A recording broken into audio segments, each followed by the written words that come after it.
শুনতে গিয়ে খুঁজে পাচ্ছেন না। 143 নম্বর এপিসোডে 2022 সালে আমরা শুনিয়েছিলাম ঘন্টা এক। সম্ভবত সেটা ছিল হ্যালোউইনের বিশেষ এপিসোড। আর ঘন্টা ফিরে এসেছিল আবার 148তম এপিসোডে। বেশ আগের কথা, কিন্তু যারা একবার শুনেছেন তারা এখনো বারবার বলেন ঘন্টার কথা। আচ্ছা, এই ঘন্টা নিয়ে একটা ফিল্ম বানালে কেমন হয়?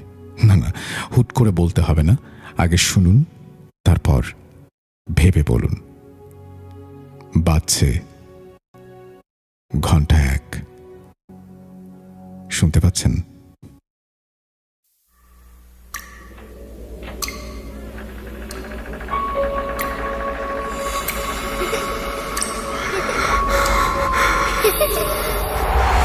লুকোচুরি খেলবে? লুকোচুরি?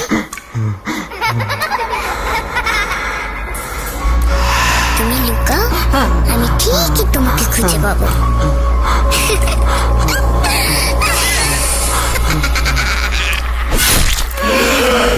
Voot.com with Russell. Breathe. Hold your fear until this Halloween. যেভাবে লেখা আছে আমি সেভাবেই পড়ছি। গ্রামের বৃদ্ধ মানুষরা একটা কথা বলে, বাঘ মরে গেলে হয় কাঠ, আর মানুষ মরে গেলে হয় বাঘ। এই কথার অর্থটা এমন, বাঘ বেঁচে থাকলে মানুষ তাকে দেখে ভয় পেলেও মরে গেলে কেউ ভয় পায় না, কিন্তু মানুষ মরে গেলে অন্য মানুষের যত ভয়। একা লাশের পাশে এক মুহূর্ত যেন কেউ থাকতে চায় না। তখন যত দ্রুত সম্ভব আমরা লাশ দাফন করে ফেলি। কিন্তু এই দুনিয়ায় কিছু মানুষ আছে, আমরা লাশ দাফন করার পরেই যারা ঘন অন্ধকার কিংবা কোনো এক জ্যোৎস্না রাতে সদ্য মাটি দেয়া লাশের কবরের ওপরে কোদাল চালিয়ে লাশ চুরি করে। কি ভাবছেন এত কথা কেন বলছি? তাহলে মনোযোগ দিন, আজ আমি শেয়ার করব একটা লাশ চুরির ঘটনা।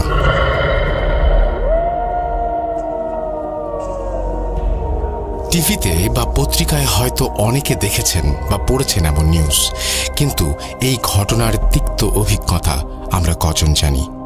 আমি তানভীর তুষার, Voot.com-এর মডারেটর এবং স্টোরি টেলার। এই ঘটনাটি আমাকে সংগ্রহ করে দিয়েছে সৌমিক দাস। তাকে অসংখ্য ধন্যবাদ এমন একটা ঘটনা আমার সাথে শেয়ার করার জন্য। ঘটনাটির স্থান এবং চরিত্রের নাম ছদ্মনাম ব্যবহার করা হয়েছে। আর সব লিসেনারকে জানাই হ্যালোউইনের শুভেচ্ছা। ঘটনার শুরু 2008 সালে। প্রত্যন্ত গ্রামগুলোতে তখন অভাব অনটন লেগেই থাকতো। অনেক মানুষের দুবেলা ঠিকমতো খাবারের জন্য রীতিমতো সংগ্রাম করতে হতো। অভাবের তাড়নায় অনিল তখন বেছে নেয় নিকৃষ্ট এই উপার্জনের পথ। এই চক্র তাকে অফার করে সদ্য কবর দেয়া লাশ চুরি থেকে শুরু করে তুলে নিয়ে নির্দিষ্ট জায়গায় তাদের হস্তান্তর করতে হবে, আর এতে তাকে লাশ প্রতি বেশ ভালো পরিমাণ টাকা দেয়া হবে। সে চিন্তা করল, এই অভাবের জীবনে এমন লোভনীয় অফার কোন বোকায় পায়ে ঠেলে। সে রাজি হয়ে যায়, কিন্তু একার পক্ষে তো আর এই কাজ করা সম্ভব নয়। সে তখন তার দুই বন্ধুকেও ডেকে নেয় এই কাজে। এত ভালো টাকার অফার, তারা দুজনেও রাজি হয়ে যায়। শুরু হয় তাদের কাজ। তাদের গ্রামের মাঝ দিয়ে বয়ে চলেছে একটা নদী, চারপাশে তার বন জঙ্গলে ঘেরা। আর এই নদীর মাঝ দিয়েই ছোট্ট ডিঙ্গি নৌকা চালিয়ে তারা পৌঁছে যায় দূর দূরান্তের কবরস্থানে। গ্রাম থেকে দূরে কেউ মারা গেলেই খোঁজ রাখে তারা, সময় মতো হানা দেয় কবরে। ঘন কালো অন্ধকার রাতে কিংবা হালকা জ্যোৎস্না রাতে কবর থেকে লাশ তোলে তারা, আবার নৌকায় তুলে পৌঁছে দেয় নির্দিষ্ট গন্তব্যে। এক রাতের মাঝেই কাজ শেষ, আর বেশ ভালো পরিমাণ টাকা তাদের পকেটে। এভাবেই চলছে তাদের লাশ চুরির কাজ। ঠিক কতগুলো লাশ তারা চুরি করেছিল তার নির্দিষ্ট কোনো হিসাব তাদের কাছে নেই। অনেক রাতে ঝিরিঝিরি বৃষ্টির মাঝেও তারা লাশ চুরি করেছে কবর খুঁড়ে, কিন্তু তাদের কোনো সমস্যা হয়নি। তার ভাষ্যমতে প্রথম এই কাজে ভয় লাগলেও পরে আর ভয় পাননি তারা।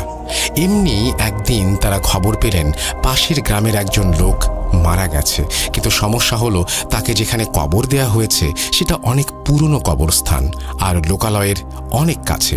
কিন্তু অনেক দিন কোনো লাশ চুরি না করায় তিনজনের হাত তখন ফাঁকা। তারা যে কোনো মূল্যেই হোক লাশটি চুরি করতে চায়। কবর দেওয়ার 2 দিন পরেই অমাবস্যা, আর সেই ঘন কালো অন্ধকারেই তারা সিদ্ধান্ত নেয় লাশ চুরির। সেদিন গভীর রাতে তারা 3 জন নৌকায় কোদাল, খন্তা, হারিকেন নিয়ে রওনা দেয়। Trick or treat!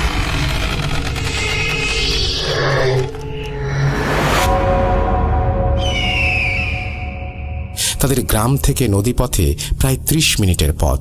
ঘন অন্ধকারে তারা হ্যারিকেন ব্যবহার করছে, কারণ এর আলো কম হলেও তার লোকজনের চোখে সহজেই ফাঁকি দেয়া যায়, যেহেতু কবরস্থানটা লোকালয়ের অনেক কাছে। আর তারা যখন কবরস্থানের পাশে পৌঁছে গেল, নৌকা থেকে নেমে দেখল বেশ অনেক বড় বড় গাছ আর বাঁশঝাড় দিয়ে ভরা এই কবরস্থান। তাদের হাতে একটা ছোট্ট টর্চ লাইটও ছিল। অনিল সেটা জ্বালাতেই দেখল গাছগুলো অনেক পুরনো, গায়ে শ্যাওলা পড়ে আছে, জংলি লতায় কোনো কোনো গাছের ডালপালা জড়িয়ে গেছে। চারিদিকে কেমন যেন গা ছমছমে পরিবেশ। অনিল সহ সবাই নেমে নৌকা পাড়ে বেঁধে তারা ঢুকে গেল ঘন অন্ধকারে। চারপাশে ভাঙা কবর আর বাঁশঝাড়, মাঝে 2-1টা করে বিশাল গাছ। কিছু গাছের ডাল একদম নেমে এসেছে মাটির কাছে। তারা হ্যারিকেনের আলো বাড়িয়ে দিল। তার আলোতে গাছের ছায়াগুলো কেমন যেন দৈত্যাকার মনে হচ্ছে। নতুন কবরটা তারা খুঁজে পেল, কিন্তু সেটা একদম ফাঁকা একটা জায়গায়। চারপাশে খুব বেশি গাছপালা নেই। হ্যারিকেনটা পাশে রেখে তারা কবর খুঁড়তে শুরু করে। প্রথমে অনিল কিছুটা খোঁড়ে, এরপরে আরেকজন শুরু করে। অনিল হ্যারিকেনের পাশে বসে দেখছে। হ্যারিকেনের আলোয় কোদালটা বেশ বড় দেখাচ্ছে ছায়াতে। কিছুক্ষণ পরে অনিল উঠে একটু হাঁটতে যায় পাশে। হঠাৎ একটা ভাঙা কবরে তার পা ঢুকে যায়। কবরের মাটি ভেঙে হঠাৎ করে পড়ে গেল সে কবরের মাঝে। ঠিক তারপরেই সে তার পায়ের নিচে একটা শক্ত কিছুর অনুভব করলো। হাড় ভেবে টেনে বের করতে গেল, হাত দিয়ে ধরে দেখলো চাকতির মতো কিছু একটা, আর সেটা বের করে সামনে ধরতেই দেখলো হ্যারিকেনের আলোতে চকচক করে উঠল। সেটি মনে হচ্ছে সোনালি কালারের দামি কোনো ধাতব কিছু, যেটা দেখতে অনেকটা স্কুলের ঘন্টার মতো লাগছে, কিন্তু তার 2টা পার্ট, মনে হচ্ছে 2টা ঘন্টা একসাথে জোড়া লাগানো হয়েছে। জিনিসটা দেখে তার অনেক লোভ হলো। সে ভাবল এত পুরনো কবরে এমন জিনিস নিশ্চয়ই দামি কিছু হবে। সাথে সাথেই লুকিয়ে ফেললো সেটা, যাতে বাকি 2 জন না দেখে। জামার মাঝে করে নিয়ে এসে তার ব্যাগের মাঝে রেখে দিল। এদিকে কবর খোঁড়া প্রায় শেষের দিকে। একপাশের খাড়ালের মাঝে দিয়ে সাদা কাফন দেখা যাচ্ছে। ঠিক তখনই তারা কিছু মানুষের গলার আওয়াজ শুনতে পেল, আর কিছু লাইটের আলো দেখতে পেল তাদের দিকে ছুটে আসতে। বুঝতে বাকি রইল না যে মানুষ টের পেয়েছে কবর খোঁড়ার ব্যাপারটা।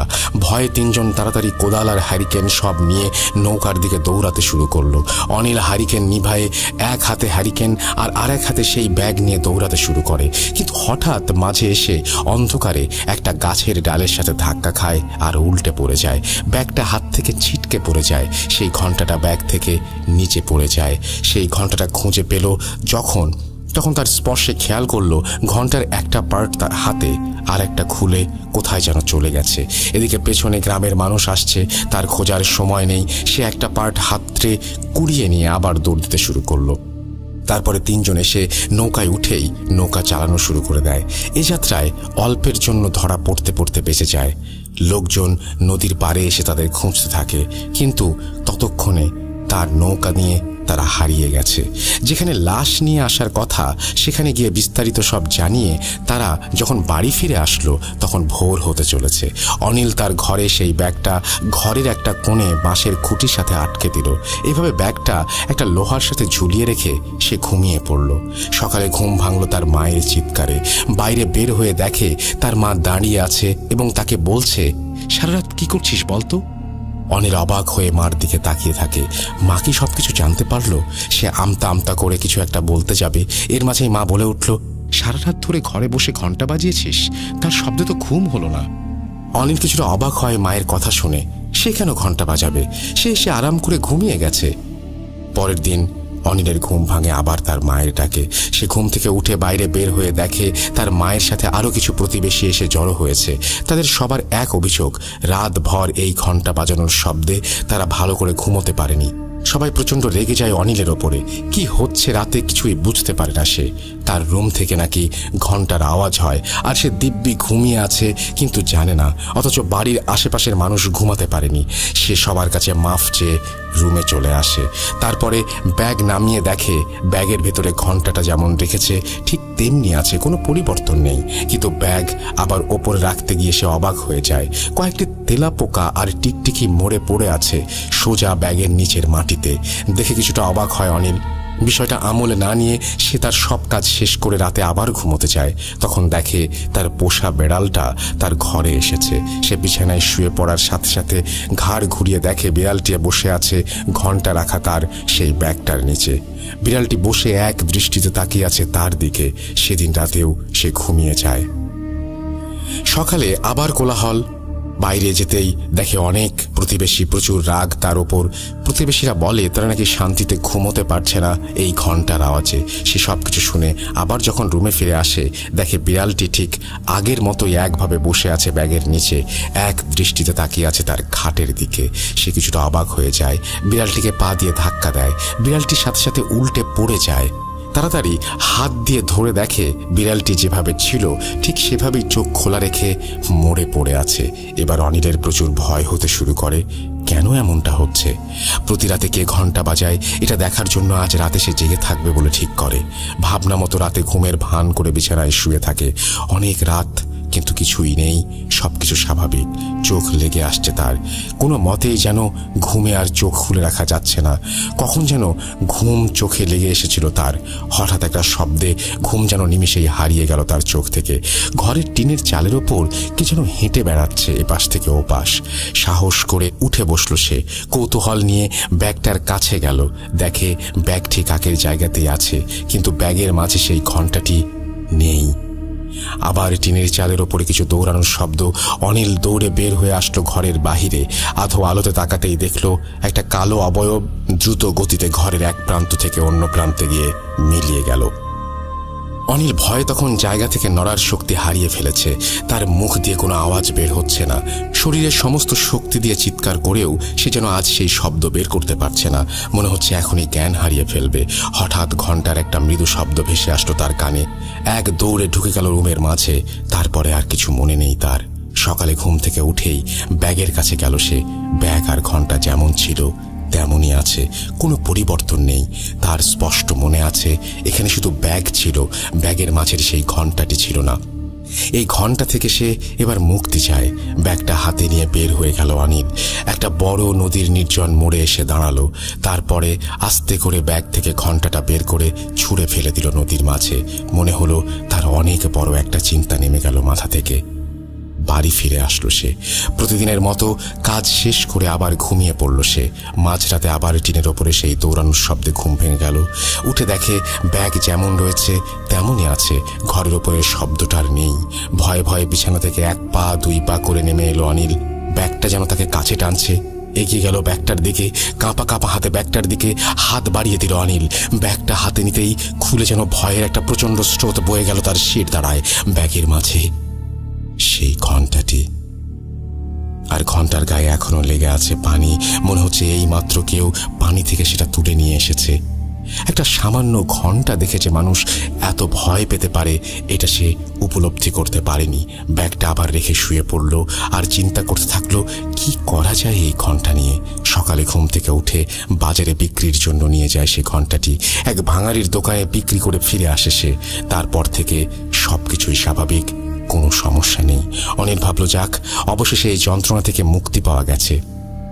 এর ঠিক 7 দিন পরে একটা ছেলে ব্যাগ হাতে হন্তদন্ত হয়ে ছুটে আসলো তার বাড়িতে।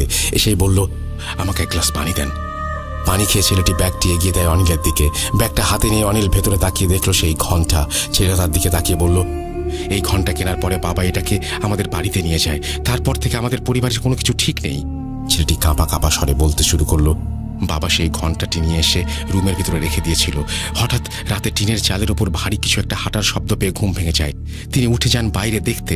দেখেন একটা কালো অবয়ব দ্রুত গতিতে এ পাশ থেকে ও পাশে চলে যাচ্ছে। বাবা অনেক ভয় পেয়ে যায়। তিনি একটা চিৎকার দিয়ে দৌড় দিবেন, ঠিক এমন সময় অবয়বটা তার দিকে তাকিয়ে একটা ধাক্কা দেয়। আমরা বের হয়ে বাবাকে অবচেতন অবস্থায় পাই, তাকে রুমে নিয়ে যাই। সকালে জ্ঞান ফেরার পরে বাবা আমাদের এই ব্যাপারগুলো বলেন, কিন্তু পরদিন থেকেই বাবার মাঝে একটা অস্বাভাবিক কিছু লক্ষ্য করি আমরা। বাবা কেমন যেন চুপচাপ হয়ে গেছেন সব সময়, কারো সাথে কোনো কথা বলেন না। হাসি খুশি মজার মানুষটা যেন এক মুহূর্তে বদলে গেল আমাদের সামনে। আমরা বুঝছিলাম না হঠাৎ কি হলো। এর 3 দিন পরে ঘটল এক ভয়ানক ঘটনা। আমাদের কয়েকটি গরু ছাগল আছে। বাবার থাকার ঘরের পাশেই আরেকটা ঘরে এগুলো রাখা হয়। মাঝরাতে হঠাৎ একটা গরুর চিৎকারে আম্মুর ঘুম ভেঙে যায়। তিনি উঠে দেখেন বাবা পাশে নেই। সেই সময় বাড়িতে চোরের উৎপাত ছিল অনেক বেশি। চোর ভেবে হয়তো শব্দ শুনে বাবা উঠে গেছেন, এটা ভেবে আম্মু নিজেও উঠে যান দেখতে কি হয়েছে। তিনি লাইট হাতে এগোতে দেখেন গোয়াল ঘরের দরজা খোলা। গরুগুলো যেমন ছিল ভয়ে শয়ে একদিকে তাকিয়ে আছে। ভেতরে যে লাইট ধরতে আম্মু দেখেন বাবা একটা ছোট বাচ্চা ছাগলের পা ধরে গলা থেকে চুইয়ে পড়া রক্ত খাচ্ছে, আর ছাগলের মাথাটা পাশে পড়ে আছে। ছাগলের মাথাটা ছিঁড়ে পড়ে থাকা দেখে মনে হচ্ছে কেউ মুচড়ে সেটাকে টেনে ছিঁড়ে ফেলেছে। বাবার মুখে তাজা রক্ত লেগে আছে। আম্মু লাইট ধরতেই তিনি আম্মুর দিকে তাকিয়ে একটা হাসি দিয়ে অনেক ভারী কণ্ঠে বলেন, ঘন্টা ফিরে এসেছে, ঘন্টা ফিরে এসেছে, কেউ বাঁচবি না, ঘন্টা আবার ফিরে এসেছে। এরপরে আম্মু একটা চিৎকার দিয়ে জ্ঞান হারিয়ে ফেলেন। আমরা দৌড়ে বের হতে গিয়ে দেখি এই অবস্থা। আম্মুকে ধরে রুমে নিয়ে আসি, আর বাবাকেও কয়েকজন ধরে রুমের দিকে নিয়ে আসি। তার এই অবস্থা, যে শরীরে এত শক্তি, আমরা কজন মিলেও তাকে আটকাতে পারছিলাম না। অনেক কষ্টে তাকে রুমে আনা হয়। তিনি ঘুমিয়ে যান, আর ঘুম থেকে উঠলেই পাশে যেই থাক তার হাত পা পায়ে কামড় দিয়ে রক্ত খাওয়ার চেষ্টা করেন আর বলেন, ঘন্টা ফিরে এসেছে। পরে আমরা বাধ্য হয়েই তাকে খাটের সাথে বেঁধে রাখি, কিন্তু সকাল হলেই সবকিছু স্বাভাবিক। তিনি যে রাতে এত কিছু করেছেন তার কোনো কিছুই তিনি মনে করতে পারেন না, এমনকি বিশ্বাসও করেন না। পরের দিন রাতে আমার আম্মুর চিৎকার, আর দৌড়ে আমরা রুমে গিয়ে দেখি দরজা খোলা, বাবা নেই। আমরা লাইট নিয়ে বাবাকে খুঁজতে বের হই। বাড়ির আশেপাশে খুঁজে দেখি বাবা একটা জঙ্গলের মাঝে দিয়ে এদিক ওদিক দৌড়াচ্ছেন। আমাদের দেখে আবার দৌড় দেন। অনেক কষ্টে তাকে ধরে নিয়ে আসি। সে এসেই খাবার চায়, আর এত বেশি পরিমাণে খাওয়া শুরু করে যেটা অনেক অস্বাভাবিক। আমরা আবার তাকে বাধ্য হয়ে বেঁধে রাখি। এরপরে আমি সেই ঘন্টার ব্যাগটা নিয়ে আমার রুমে রেখে দেই। আমিও রাতে টিনের ওপরে কিছু দৌড়াদৌড়ির শব্দ পাই, আর মৃদু একটা ঘন্টা বাজানোর শব্দ পাই। এরপরে সকালে বাবার আবার রাতে কিছুই মনে নেই, সব ঠিক, তিনিও স্বাভাবিক। বুঝলাম এই ঘন্টাটাই যত সমস্যা। বাবার কাছ থেকে আপনার ঠিকানা শুনে আমি নিয়ে আসলাম এটা। আপনি এই ঘন্টা রেখে দেন, টাকা ফেরত দিতে হবে না, তবুও এই ঘন্টা আপনার কাছেই রেখে দেন। এই কথাগুলো বলে ছেলেটি ঘন্টাটা অনিলের হাতে দিয়ে চলে যায়। অনিল খুব চিন্তায় পড়ে যায়, এই ঘন্টা নিয়ে এখন সে কি করবে, কিভাবে মুক্তি পাবে এই অভিশপ্ত ঘন্টা থেকে। অনিল ঘন্টাটা অন্য একটা ফাঁকা ঘরে রেখে দেয়। 3 দিন পরে আরও একটা লাশ তোলার কাজ পায় সে। অনেক দিন ধরে বেকার বসে আছে, হাতে টাকা পয়সাও নেই, তাই আবার ঝুঁকিটা নেয়। যেই ভাবা সেই কাজ। সে সাথে দুজনকে বলে আজ রাতে তারা এই গ্রামে যাবে নতুন একটা কবর খুঁড়তে। তার সাথের লোকগুলো তখন রাজি হয়ে যায়। মাঝরাতে কথা মতো কবর খোঁড়ার সরঞ্জাম নিয়ে নদীর পাড়ে হাজির হয় অনিল। দূর থেকেই দেখতে পায় তার সাথের দুজন দাঁড়িয়ে আছে নৌকার পাশে। অনিল আসে এবং ব্যাগটা নৌকায় রেখে নৌকায় ওঠে আর বৈঠা নিয়ে বসে পড়ে মাথায়। অপর দুজন কাদা থেকে নৌকা ধাক্কা দিয়ে পানিতে নামিয়ে সামনে বসে পড়ে। মাথার ওপরে পূর্ণ চাঁদের আলো নদীর পানির ছোট ছোট ঢেউতে পড়ে যেন চকচক করছে। জ্যোৎস্নার আলোয় যেন ভেসে যাচ্ছে চারপাশ। অনিলের সাথে থাকা দুজন লোক কাজে যাওয়ার সময় প্রচুর কথা বলে, কিন্তু আজ তারা একদম চুপচাপ। নদীতে বৈঠার শব্দ আর পাড়ে ঝিঝি পোকার ডাক ছাড়া যেন আর কিছুই শোনা যাচ্ছে না। নীরবতা ভেঙে অনিল কথা বলতে শুরু করলো, কিরে তোরা দুজন নৌকায় একেবারে সামনে যেয়ে চুপচাপ বসে আছিস কেন? তোরা আজ কোনো কথাই বলিস না? তাদের একজন শুধু বলে, ভালো করে নৌকা চালা। অনিলের কেমন যেন লাগে ব্যাপারটা। তারা আজ তার দিকে তাকিয়েও কথা বলছে না। এমনিতে কাজে গেলে তারা প্রচুর আড্ডা দেয়, অনেক কথা বলে, কিন্তু আজ যেন সবকিছুই অন্যরকম। জ্যোৎস্নার আলোয় ভেসে ভেসে চলেছে নৌকা। একটু দূরেই একটা জমজমাট ঘন কালো অন্ধকার দেখা যাচ্ছে। জ্যোৎস্নার এই অবারিত আলো যেন উজ্জ্বল করে উঠতে পারেনি সেই জায়গার একটা কোণা। অনিল নৌকার মাথা ঘুরিয়ে সেই জমাট বাঁধা অন্ধকারের দিকে নৌকা নিয়ে গেল। কাছে যেতেই আবছা আলোয় দৃশ্যমান একটা বাঁশঝাড়ের নিচে নৌকা থামিয়ে নেমে পড়ল তারা। নৌকাটাকে একটা বাঁশের সাথে বেঁধে নেমে সেই বাঁশঝাড় পেরোতেই দেখতে পেল ফাঁকা বিশাল একটা মাঠ। দেখে মনে হচ্ছে ফসলি জমি, কিন্তু এই মুহূর্তে কোনো ফসল নেই। দ্রুত গতিতে তারা হেঁটে চলেছে সামনের দিকে। জ্যোৎস্নার আলোয় সামনে একটু একটু করে যেন অন্ধকার মিলিয়ে সব দৃষ্টিগোচর হচ্ছে অনিলের কাছে। ওই যে একটু দূরে দেখা যাচ্ছে আরও বাঁশের সারি, আর সেখানেই রয়েছে একটা কবরস্থান, যাতে সদ্য কবর দেয়া একটা লাশ রয়েছে। কবরস্থানে যাওয়ার পরেই হ্যারিকেন জ্বালিয়ে দিতে যায় অনিল, কিন্তু সাথে থাকা দুজন লোকের একজন তাকে বলে, এবার আর হ্যারিকেন জ্বালানোর দরকার নেই, চাঁদের আলোতেই তো অনেক ভালো দেখা যাচ্ছে। অনিল দেখল অন্ধকারে একটু তাকিয়ে থাকলেই চোখ সয়ে যাচ্ছে, ফলে মোটামুটি ভালোই দেখা যাচ্ছে। আর বাঁশ ও গাছের ফাঁক দিয়ে আসা চাঁদের আলোর রেখায় তা স্পষ্ট হয়ে উঠছে। অনিল ভাবল লাশ তোলার সময় হ্যারিকেন জ্বালিয়ে দেবে। কাঁধের কোদাল নিয়ে কবরটার দিকে এগিয়ে যায় অনিল। কবরের এক মাথা থেকে কোদাল চালাতে শুরু করে। কবরের ঝুরঝুরে মাটিতে কোদাল চালিয়ে সরিয়ে দিচ্ছে অনিল। একটু পরেই এক পাশে বাঁশের চাটাই বের হয়ে আসলো। অনিলের গা ঘেমে তখন টপ টপ করে পানি পড়ছে। কোদালটা কবরের পাশে রেখে আরেকজনকে খুঁড়তে বলে ঘাম মুছতে লাগলো অনিল। এরপরে একটু দূরে চলে গেল সে। গাছ আর বাঁশঝাড়ের জন্য গ্রামের দিকের আলো কিছুই দেখা যায় না, তাই অনিল কবরস্থান থেকে বের হয়ে একটু সাইডে আসলো দেখতে দূরে গ্রামের দিকে কোনো আলো দেখা যায় কিনা। গ্রামের দিকে ঘন অন্ধকার, কিছুই দেখা যাচ্ছে না। একটা মাটির মেঠো পথ চলে গেছে ফসলের জমির মাঝ দিয়ে। রাস্তার দুপাশে গাছের সারি, চাঁদের আলোয় যেন ভয়ঙ্কর দেখা যাচ্ছে চারপাশ। ঘামা শরীরে ঠান্ডা একটা শিরশিরে বাতাস এসে লাগতে থাকলো অনিলের গায়ে। আরামে কিছু সময় বসে রইল সেখানে একটা গাছের নিচে। বেশ কিছু সময় পরে উঠে কবরের দিকে চলে গেল অনিল। জঙ্গলের মাঝে ঢুকে আবছা আলোয় অনিল দেখল কবর খোঁড়া শেষ। কাফন করা লাশটাও দেখা যাচ্ছে ওপরে।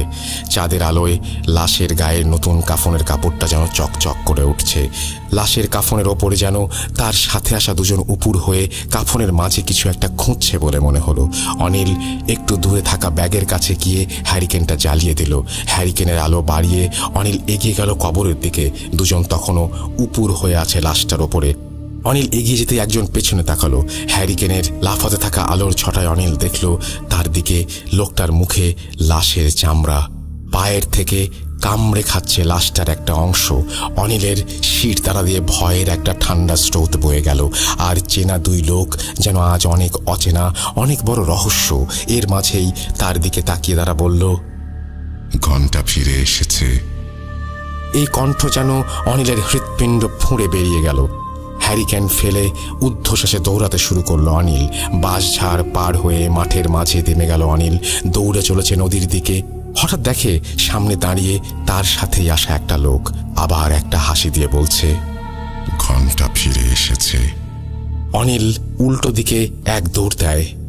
এই গ্রামে তার পরিচিত এক বন্ধু আছে, তার বাড়ির দিকেই দৌড়াতে শুরু করলো অনিল। কিছু দূর যেতেই অনিল একটা পুকুর দেখতে পেল চাঁদের আলোয়। সেখানে দৌড়াতে শুরু করলো অনিল। সে তখনও ঘামছে, তার হৃৎপিণ্ড যেন তখনও থামছে না। মনে হচ্ছে বুক চিরে বেরিয়ে আসবে ভয়ে। পুকুরের পাড়ে যেতেই অনিল দেখল ওপর থেকে কি যেন ধপাস করে পুকুরের পানিতে পড়ল। পুকুরের পানি যেন আন্দোলিত হয়ে উঠল। পানি এসে পাড়ে বাড়ি খেতে লাগলো। চাঁদের আলোয় অনিল দেখল সাদা কিছু একটা ভেসে আছে পানির মাঝে। অনিল একটু দাঁড়িয়ে থাকলো দেখার জন্য কি সাদা জিনিসটা কাছে আসতে অনিল ভয়ের চূড়ান্ত পর্যায়ে পৌঁছে গেল। এটা আর কিছু নয়, কাফন করা একটা লাশ। অনিল ভয়ে জ্ঞান হারানোর মতো অবস্থায় দৌড়াতে শুরু করলো। সামনে যেতেই দেখলো মাঠের মাঝে একটা বাড়ি। মনে হচ্ছে ভেতর থেকে একটা হলুদ আলোর আভা বেরিয়ে আসছে ঘরের ফাঁক দিয়ে। অনিল সেদিকে ছুটতে লাগলো। ঘরের দরজার সামনে যেয়ে জোরে জোরে দরজায় ধাক্কা দিতে শুরু করলো। এক বৃদ্ধ লোক দরজা খুলে দিল। অনিল দেখেই যেন ভেতরে প্রাণ ফিরে পেল। ঘরে ঢুকেই দেখেন আরো একজন বৃদ্ধা দাঁড়িয়ে আছে। অনিলকে এভাবে দেখে বৃদ্ধটি বলল, তোমার কি হয়েছে? এমন করে হাঁপাতে হাঁপাতে দৌড়াচ্ছ কেন? অনিল শুধু বলল, পাশের পুকুরে একটা লাশ ভেসে উঠতে দেখলাম। বৃদ্ধ কথাটা শুনেই বলল, পুকুরটা অনেক খারাপ, তোমার রাতের বেলা এদিকে আসা ঠিক হয়নি। আচ্ছা তুমি বসো, আমি দেখে আসি কি হয়েছে। বলেই একটা নতুন হ্যারিকেন জ্বালিয়ে বের হয়ে গেলেন বৃদ্ধটি। অনিল বসে রইল খাটে। বৃদ্ধা লোকটি দরজার কাছে দাঁড়িয়ে তার স্বামীর জন্য অপেক্ষা করছে। প্রায় 10 মিনিট হয়ে গেল। বৃদ্ধা লোকটি অনিলকে বসতে বলে হ্যারিকেন হাতে বের হয়ে গেল। ঘন অন্ধকারে বসে রইল অনিল। একটু পরেই তার নাকে ভেসে আসলো একটা মাংস পচা গন্ধ। অনিল দরজা খুলে বের হলো বাইরে, দেখে আরো একটা রুম এবং সেখান থেকে আসছে গন্ধটা, আর রুমে মিটমিট করে জ্বলছে একটা হ্যারিকেন। অনিল রুমটার দিকে এগিয়ে গেল। রুমে গিয়েই হ্যারিকেনের আলোয় দেখলো 2টা পচা গলা মৃতদেহ পড়ে আছে রুমের মাঝে। পাশের টেবিলে জ্বলছে হ্যারিকেন, আর গন্ধে যেন নিঃশ্বাসও বন্ধ হয়ে আসছে। অনিল ভয়ে কি করবে, কোথায় যাবে কিছুই বুঝতে পারছে না। পাগল প্রায় হয়ে আবার দৌড়াতে শুরু করে সে। এবার কোথাও না, এবার তাকে নৌকার কাছে যেতে হবে, বের হতে হবে এই মৃত্যুপুরী থেকে। অনিল দৌড়াতে শুরু করে ফাঁকা মাঠ দিয়ে সেই নদীর দিকে, যেখানে তার নৌকা বাঁধা। কতক্ষণ ধরে অনিল দৌড়েছে তার খেয়াল নেই, শুধু মনে হচ্ছে এখান থেকে বের হতে হবে। অনিল যখন নদীর প্রায় কাছে চলে আসছে, আবার দেখে তার সাথে 2জন লোক তার পেছন পেছন দৌড়াচ্ছে। কিন্তু তাদের ভাবটা এমন, তারা অনিলকে ধরতে চায়, যেন লাশের মতো কামড়ে ছিঁড়ে ফেলতে চায় অনিলকে। অনিল দৌড়ে এক লাফে নৌকায় উঠে যায়, বৈঠা হাতে নৌকা চালাতে শুরু করে। পার থেকে একটু দূরে নৌকাটা নিতেই তার খেয়াল হলো অনেক বড় একটা ভুল করেছে সে। ভয়ে নৌকার এত তাড়াহুড়া করে উঠেছে যে নৌকার অপর মাথায় একটা লাশ আছে সেটা খেয়ালই করেনি। নদীর মাঝে চাঁদের আলোয় যেন স্পষ্ট দেখা যাচ্ছে সেই কাফন করা লাশ। পাড়ের দিকে তাকিয়ে এখনো দেখা যাচ্ছে সেখানে দাঁড়িয়ে আছে তার সাথের 2জন। নৌকা চলার সময় ঝিরিঝিরি বাতাস বয়ে চলেছে, আর সেই বাতাসে লাশের শরীরের কাফনের কাপড় উঠছে, আর পায়ের কাছে কাফনের কাপড় দিয়ে লাল হয়ে চুইয়ে পড়ছে রক্ত। সামনেই চাঁদের আলোয় দেখা যাচ্ছে নদীর অপর প্রান্ত। অনিল নৌকাটা জোরে একটা ধাক্কা দিয়ে জ্ঞান হারিয়ে ফেলে। সকালে মানুষের কোলাহলে তার জ্ঞান ফিরে আসে। সেই নৌকায় গলয়ের মাঝে পড়ে আছে, আর তার বাড়ির লোক তার মাথায় পানি দিচ্ছে নৌকাতেই। সূর্যে তখন প্রচুর জ্বর। জ্ঞান ফিরে আসার পরে অনিল জানতে পারে এদিকে তার থেকে ঘণ্টা কিনে নেওয়া সেই লোকটি গত রাতে নিখোঁজ ছিল, আর সকালে তার লাশ পাওয়া যায় অনিলের বাড়ির পাশের একটা খড়ের গাদার পেছনে। লাশের গায়ে ছিন্ন ভিন্ন অবস্থা, মনে হয় আঁচড়ে তুলে নিয়েছে কেউ চামড়াগুলো শরীর থেকে। অনিল তখনও বাসার কাউকে কিছুই জানায়নি। তার মনে হতে লাগলো এবার কি তার পালা? এই ঘণ্টা ফিরে আসায় এবার কি তাকে মরতে হবে?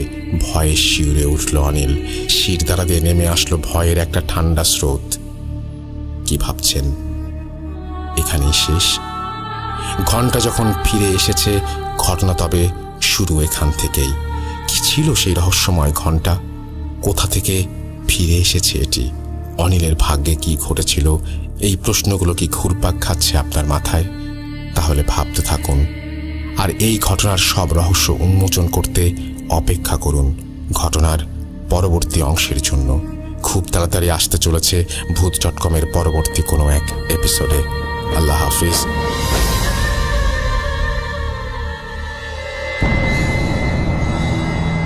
ঘটনাটি পাঠিয়েছেন Tanvir Tushar. Thank you so much Tanvir Tushar আপনার এই চমৎকার স্টোরিটির জন্য। You are a very good storyteller, এবং আমি আপনার ঘটনা অসম্ভব রকমের পছন্দ করি, এবং আজকেও তার ব্যতিক্রম নয়। যারা শুনছিলেন তারাও পাঠিয়ে দিন russell.booth.com@gmail.com এই অ্যাড্রেসে আপনার ঘটনাগুলো।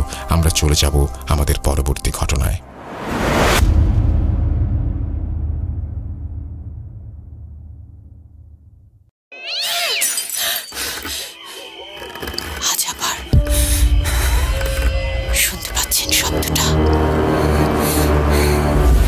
ভয়ের আরেক নাম ভূত.com with Russell।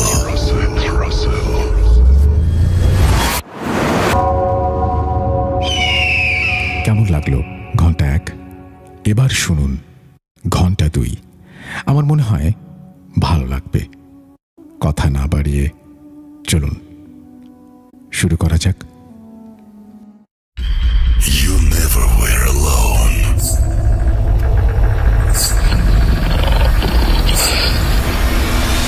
Juju আসছে।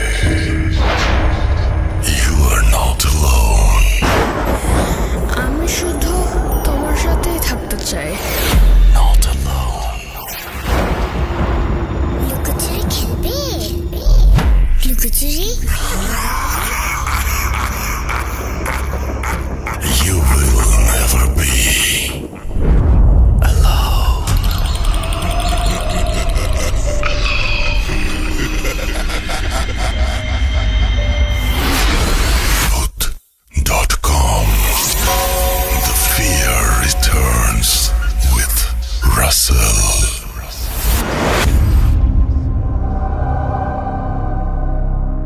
কেমন হয় যদি আজকে ফিরে আসে সেই ঘন্টা?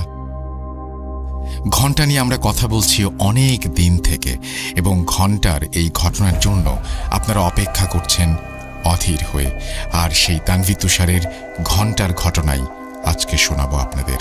যেভাবে লেখা আছে আমি সেভাবেই শুরু করছি। রহস্যময় ঘন্টার রেখে যাওয়া সেই প্রশ্নগুলো কি মনে আছে আপনাদের? আমি তানভীর তুষার। এই ঘটনাটি আমাকে সংগ্রহ করে পাঠিয়েছেন সৌমিক দাস।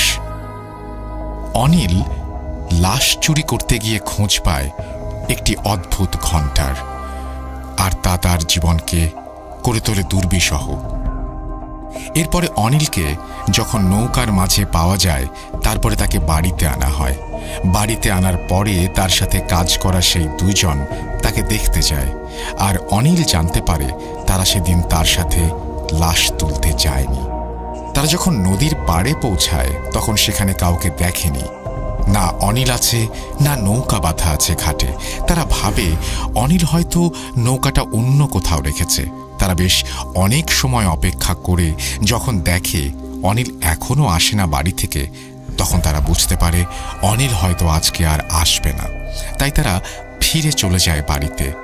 তারা যে সময়ের কথা অনিলকে বলে, অনিল খেয়াল করে তার আসার আগেই অনিল নৌকা নিয়ে সেই জায়গা থেকে দুজনকে তুলে লাশ তুলতে চলে যায়। অনিলের সাথে সেই দুইজন কে ছিল তা অনিলের অজানাই থেকে যায়। অনিলের তখন শরীরে প্রচুর জ্বর। বাড়িতে সবাইকে জানায় মাছ ধরতে গিয়ে ভয় পেয়ে তার এই অবস্থা হয়েছে। পাশের একজন কবিরাজ এসে তাকে ঝাড়ফুঁক করে, কিন্তু সেই ঘন্টা থেকে সে যেন নিস্তার পায় না। সে এক কাহিনী প্রতি রাতেই। ঘন্টার শব্দ ভেসে আসে, আর তার মনে হয় বাইরে কেউ দৌড়ে বেড়ায়। বেশ বিরক্ত হয়ে যায় অনিল। আর মৃত্যু ভয় তো আছেই। এভাবে তো আর বেঁচে থাকা যায় না। প্রতি রাতে মৃত্যু নিয়ে ভয়। রাত হলেই যেন নেমে আসে এক ভয়াবহতা। তাই অনিল এবার কিছু একটা করতে চায় এই ঘন্টার। অনিলের বাবা সেই সময় 3 গ্রাম পরে দর্জির কাজ করত।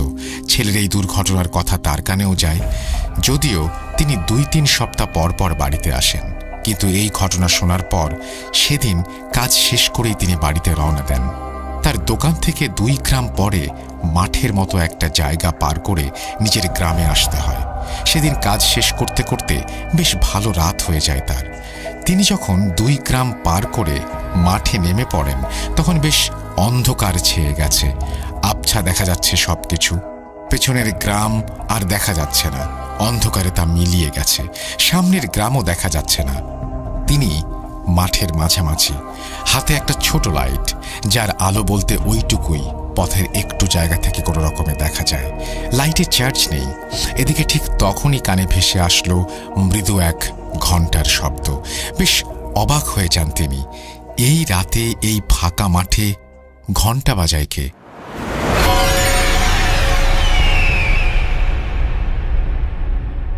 অল্প আলোয় লাইটটা চারপাশে ঘুরিয়ে দেখলেন তিনি। কিছুই দেখা গেল না। আরও একটু জোরে হাঁটা শুরু করলেন তিনি। এবার মনে হলো শব্দটা তাকে ঘিরে চক্রাকারে ঘুরছে। থেমে গেলেন তিনি। কি হচ্ছে আর এখন ঠিক কি করা উচিত, কিছু যেন মাথায় কাজ করছে না তার। হঠাৎ মনে হলো ঘন্টার শব্দটা সামনে থেকে ধেয়ে আসছে তার দিকে। আস্তে আস্তে যেন জোরালো হয়ে উঠছে শব্দটা। শব্দটা যত কাছে আসছে তত একটা ছোট অবয়ব যেন অন্ধকার ফুঁড়ে বেরিয়ে আসছে তার দিকে। একটু পরেই তিনি দেখলেন বামন আকৃতির মানুষ একটা ঘন্টা বাজাতে বাজাতে এগিয়ে আসছে তার দিকে। লোকটি খুব বেশি হলে 3 ফুট লম্বা হবে। তার পরনে সাদা ধপধপে ধুতি, আর গলা থেকে ঝুলে আছে একটা পৈতা। বামুনটি ঘন্টা বাজাতে বাজাতে পাশ কাটিয়ে চলে যায় অনিলের বাবার। তিনি কিছুটা অবাক হয়ে যান। এত রাতে এই লোক কোথা থেকে আসলো, আর এই ফাঁকা মাঠে এই অন্ধকারেই বা সে ঘন্টা বাজিয়ে কি করে?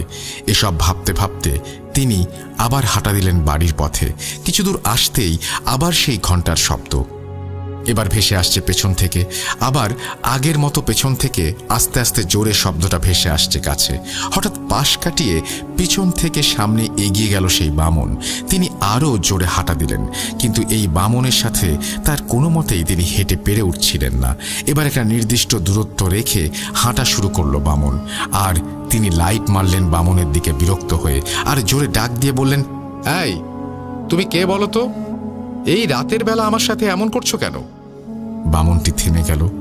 এটা দেখে অনিলের বাবাও থেমে গেলেন। বামনটি পেছনে ফিরে কিছুটা এগিয়ে আসলেন তার দিকে, এরপরে মুখটা গম্ভীর করে বললেন, সাবধানে থাকিস তোরা সবাই। অনেক বড় ভুল হয়েছে, অনেক বড় ভুল, অনেক বড় শক্তি। তোরা কি পারবি এই শক্তির মোকাবেলা করতে?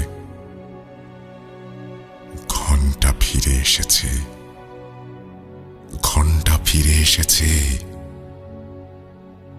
ঘন্টা ফিরে এসেছে। বলেই পিছনে ফিরে অন্ধকারে হেঁটে মিলিয়ে গেল বামনটি। অনিলের বাবা কিছুই বুঝতে পারল না কি হলো বা কি বলে গেল।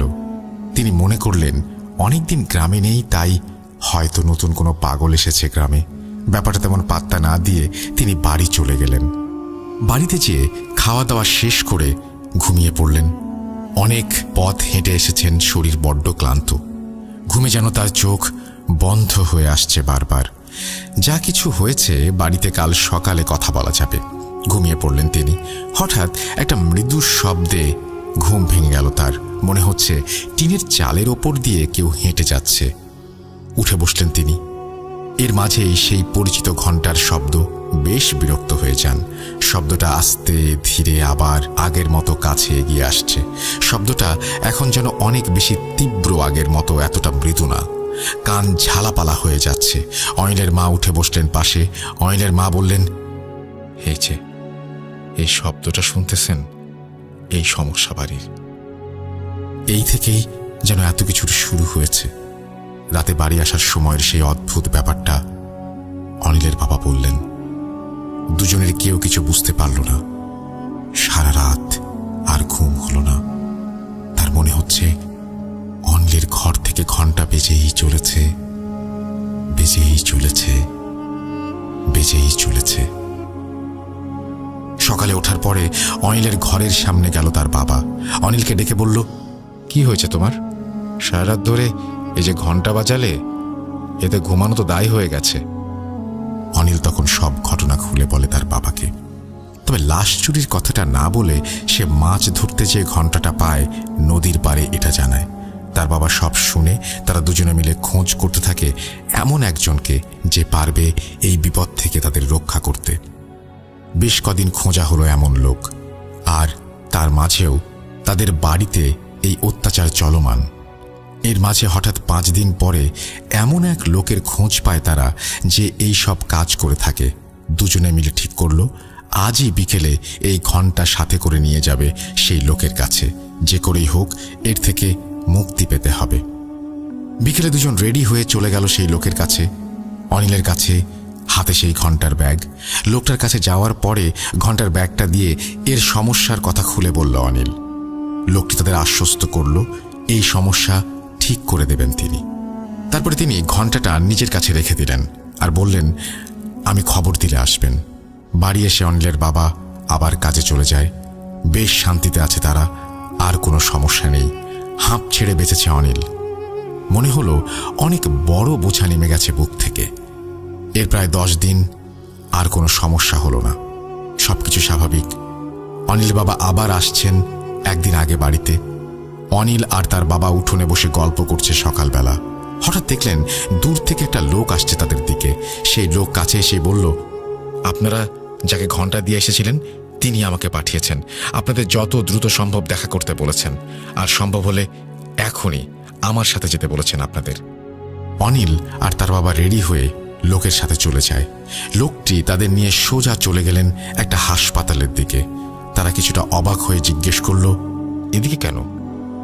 লোকটি তাদের বলল, আপনারা আসেন, আমি কিছু জানি না, তিনি আপনাদের সব বলবেন। অনিল আর তার বাবা যেয়ে দেখলেন একটি বেডে ডান হাত আর মাথায় ব্যান্ডেজ করা অবস্থায় শুয়ে আছে সেই কবিরাজ।